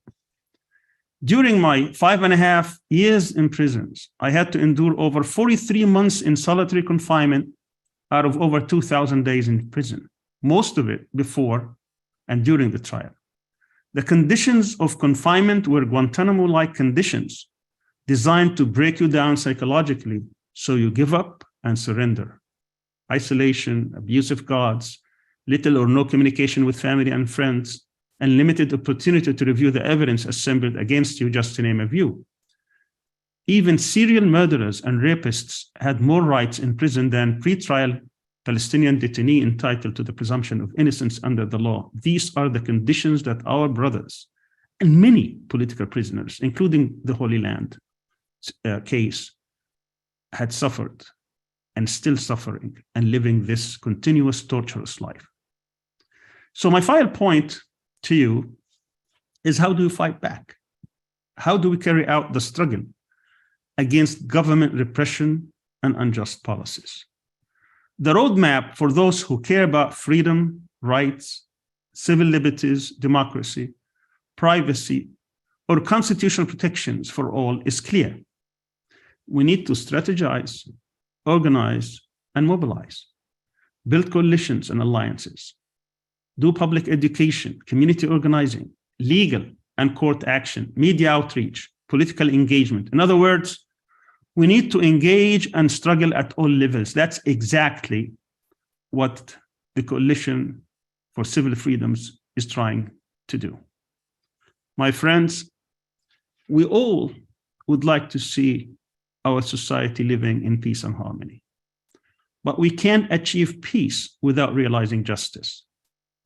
And we can't realize justice without seeking out the truth. And we can't seek out the truth without practicing freedom to speak and bravery and courage to speak truth to power and engage and change our communities, society, and unjust policies. Thank you so much for listening. I again thank you for the award you gave me today, and also my brothers, the Holy Land Five.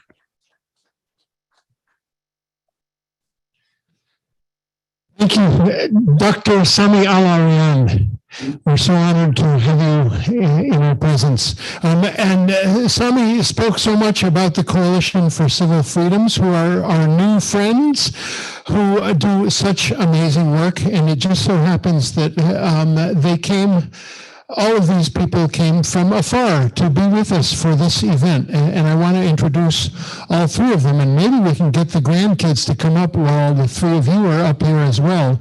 We have only one, we can go on as long as we want. We have one little thing that might be a reason to conclude in about maybe 20 minutes, which is that Nida has to catch a plane. But please, the Coalition for Civil Freedoms would be Nida Abu Bakr and daughter Leena Al Arian and Steve Downs, who are going to come up and tell us about Coalition for Civil Freedoms.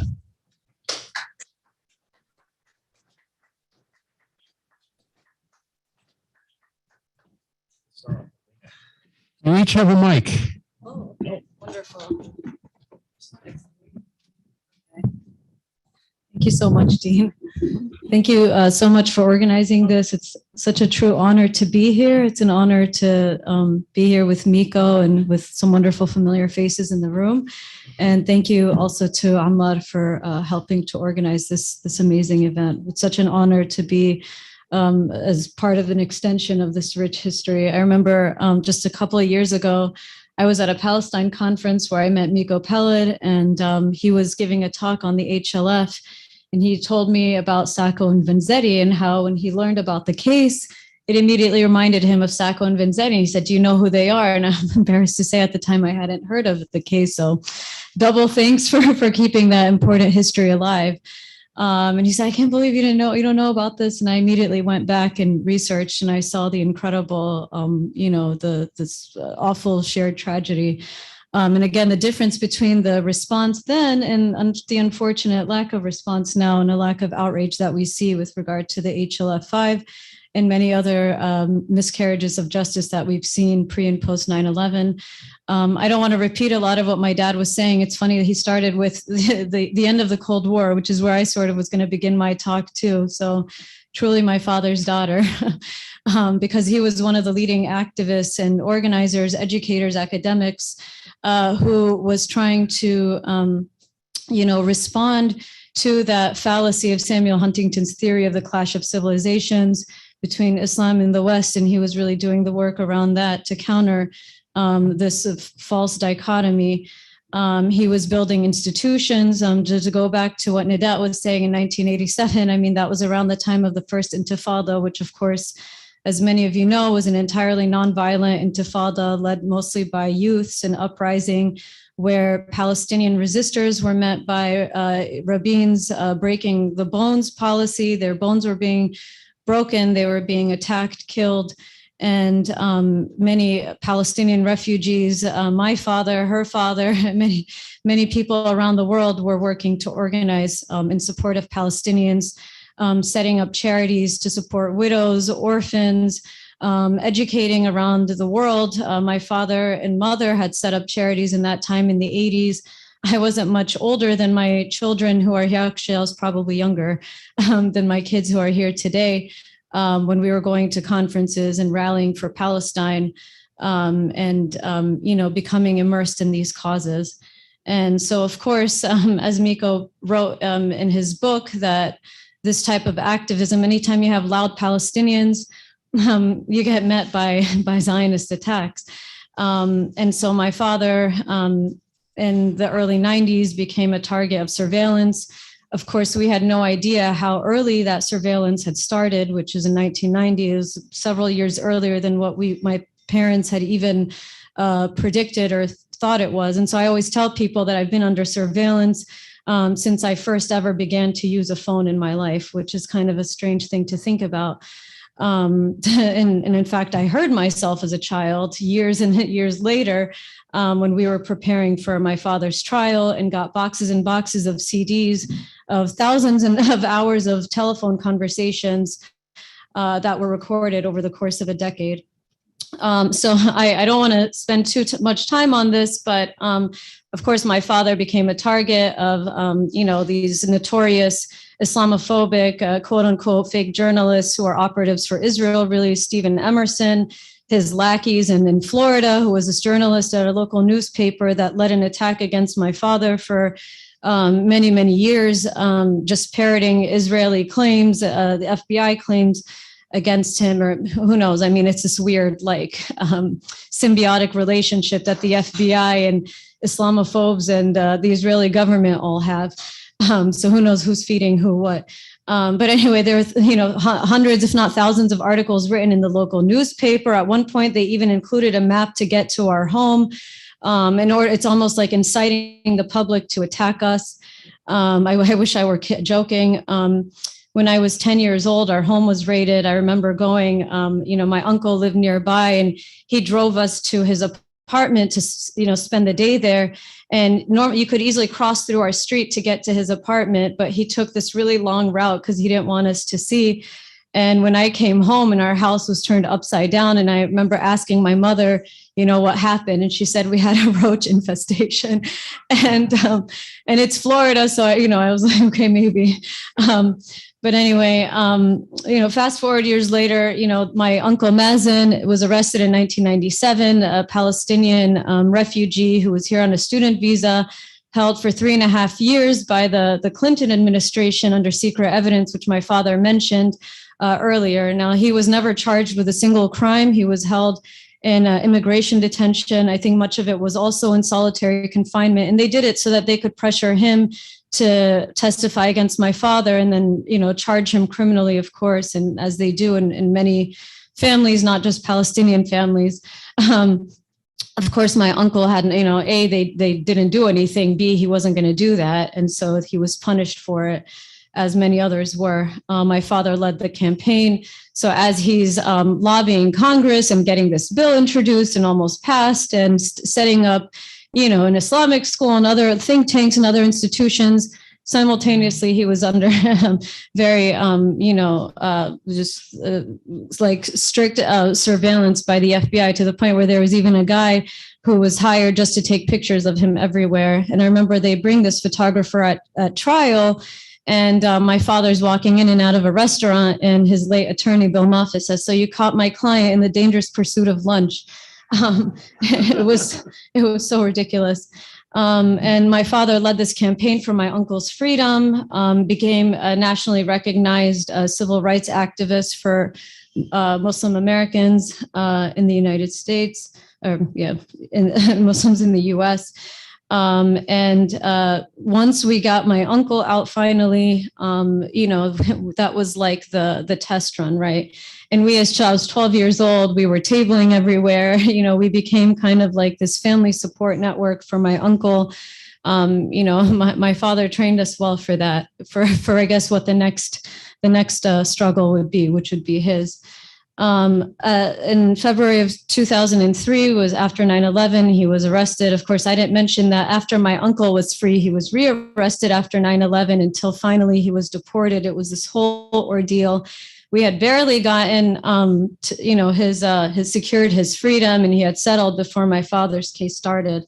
And of course, going into his arraignment, hearing that he was facing, life, numerous life sentences plus 365 years. I mean, it was terrifying. Like Nida, we were also awakened at 5 o'clock in the morning. I was 17 years old. My siblings were 12 and 9 years old. It was a terrifying experience. But what was most terrifying was fearing that he would never be released as a free man. And so with that came the isolation that my family and I experienced from the community that he had founded. I mean, our phone never stopped ringing. Everybody would come to my father to solve all their problems. And, it was like our house was open to the entire community. But then, of course, when it came to his case, we were sort of isolated out of fear. There wasn't a family that didn't receive a visit from the FBI. And so it was, on the one hand, disheartening, but also kind of understandable. But who did come out was a group of activists that my father had worked with, who were outside of the Muslim community, who were part of a kind of a beautiful, community church setting like this one. That's where I found a home in much of my time in Tampa, Florida. After my father's arrest, I didn't spend as much time at the mosque, but it was more of a setting like this. And they were out there every day during the 6 months trial, carrying a banner saying everyone deserves a fair trial, free Sami Al Arian. They were, we were doing everything. My father was writing poetry. We were singing, doing vigils. We were doing anything and everything that, we could do to raise awareness and make a noise, and also let the jurors at the time know to not be afraid to acquit, not to give in to the fear after 9/11, because my father's case, as the HLF, were one of the earliest cases after 9/11. Of course, John Ashcroft wanted to make a point to the public. It was announced on national TV. And after a 6 months trial, I mean, we were blown away that there wasn't a single guilty verdict. Now, we always say, unfortunately, the government learned their mistakes from my father's trial and then went on to convict the HLF, doing their sort of very corrupt course correction. Which is, I mean, that's a whole other tragedy in and of itself. And, imagine my survivor's guilt, right? But then, of course, the government couldn't stand their defeat. And so they went after my dad a second time.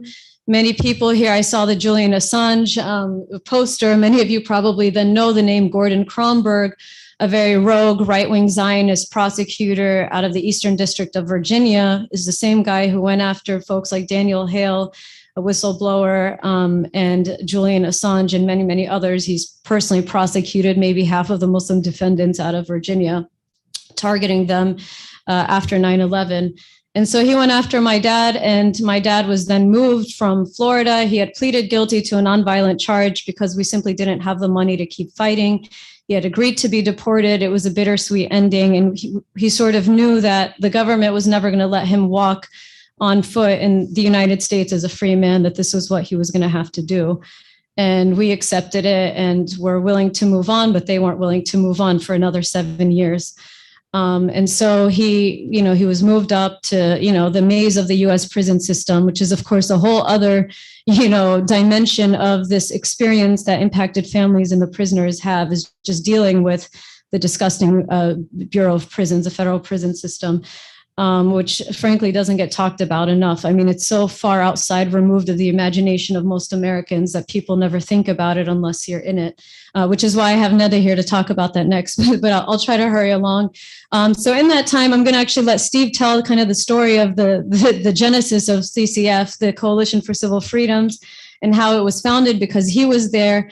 I should have started with this, but I just stepped down actually on a temporary, hopefully hiatus, but I've been the executive director of the coalition for about 3 years. We've been doing some amazing work. None of us really chose to really be in this. Maybe Steve did, but we sort of fell into this because these cases found us. We didn't choose this. We didn't choose a life, as they say. The life chose us. But many of our families, we've been forced to advocate for ourselves because, frankly, there hasn't been anyone to advocate. It's like the for us, by us of like nonprofit organizations.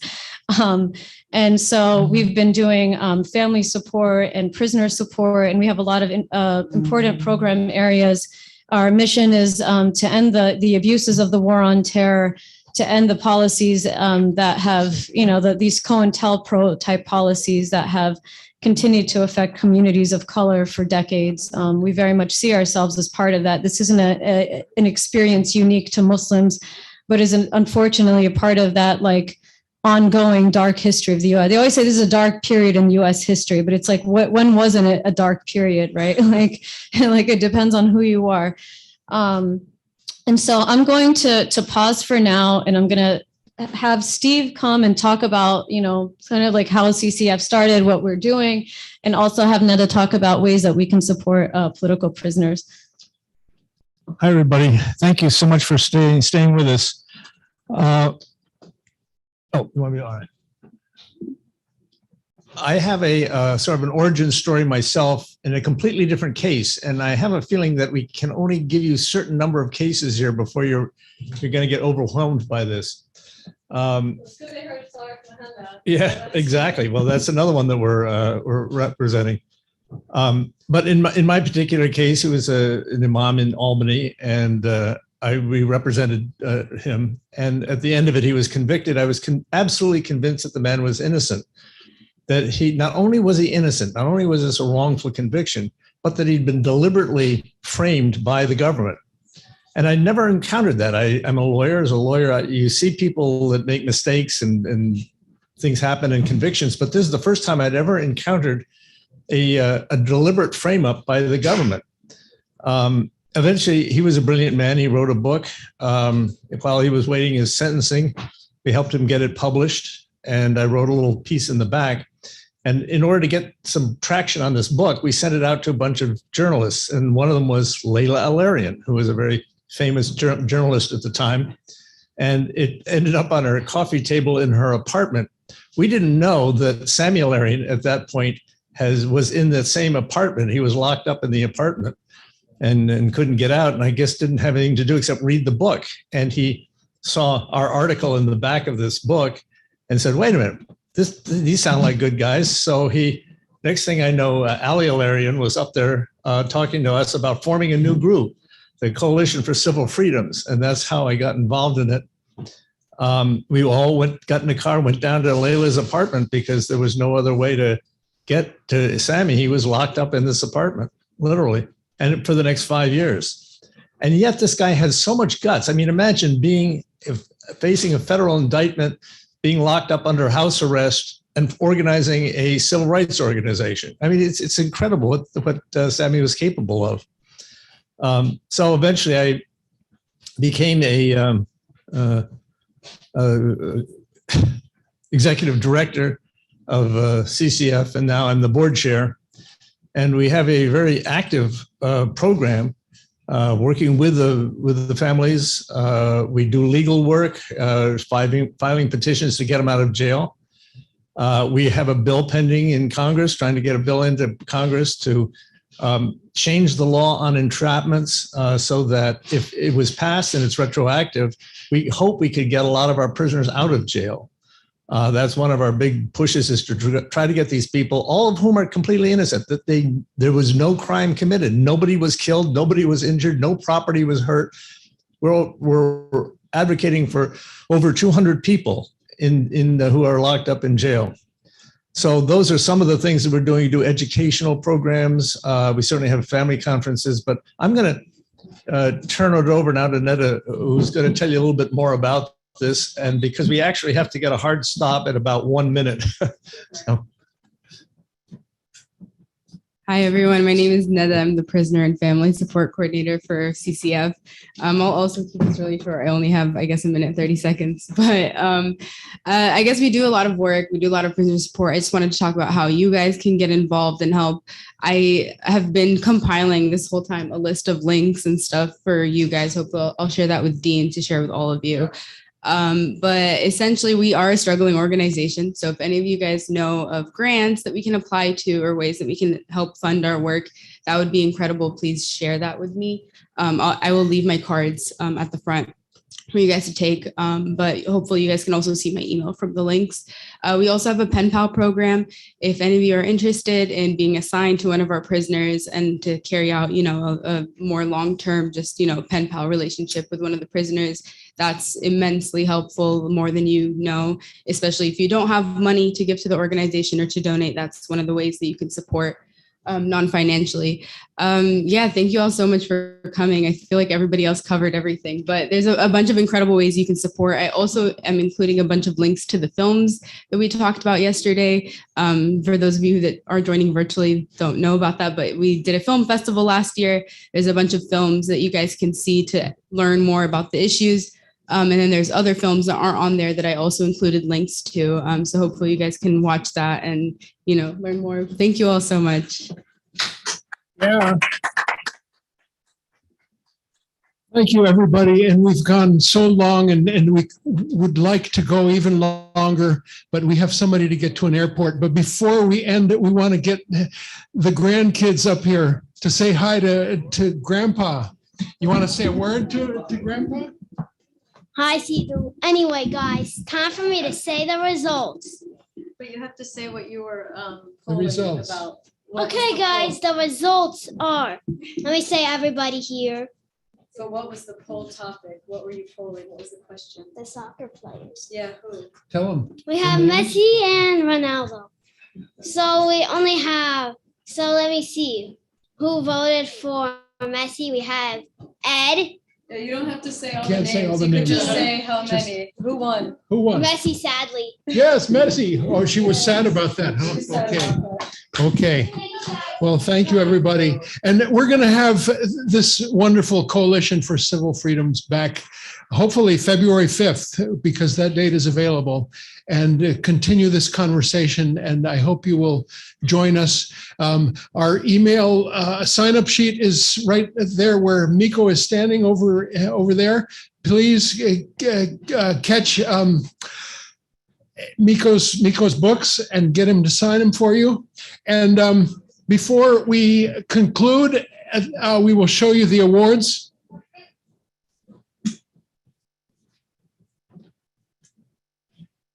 That are going to these 6 fine gentlemen.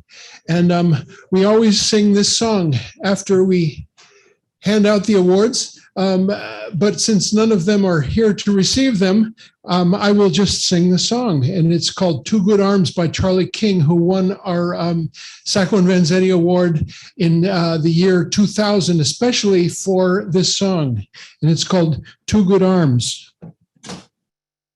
I'm not going to try and play guitar. It goes like this. Who will remember the hands so white and fine that touched the finest linen and poured the finest wine? Who will remember the gentle words they spoke to name the lives of two good men, a nuisance or a joke? And all who knew these two good arms know I have no need to rob or kill. I can live by my own two hands and live well. And all my life I have struggled to rid the earth of all such crimes. Who will remember Judge Webster Thayer, one hand on the gallows, the other resting on a chair? Who will remember the hateful words he said, speaking to the living in the language of the dead? And who will remember the hand upon the switch that took the lives of two good men in the service of the rich? And who will remember the one who gave the nod, or the chaplain standing near at hand to invoke the name of God? And all who knew these two good men know they never had to rob or kill. Each had lived by his own two hands and lived well. And all their lives they had struggled to rid the earth of all such crimes. We will remember this good shoemaker. We will remember this good fish peddler. We will remember all the strong arms and hands that never once found justice in the hands that rule this land. And all that knew these two good men knew they never had to rob or kill. Each had lived by his own two hands and lived well. And all their lives they had struggled to rid the earth of all such crimes. And this last line we dedicate to the Holy Land Foundation. And all our lives we must struggle to rid the earth of all such crimes. Thank you, Charlie King, for that song. And thank you all for being here. Long live the Holy Land Foundation. Freedom to the three who are still incarcerated. And thank you to everybody who joined us today. We have a wonderful lunch waiting for us from the Aceituna Grill. Thank you to everybody who made this weekend possible. And we will sign out and we will leave the chat open for a few minutes. And all of you, Garth Hewitt and David Rovics, thank you, thank you, thank you. Dr. Sami Al Arian, thank you. Thank you, Dean. Thank you, everybody. Bye-bye.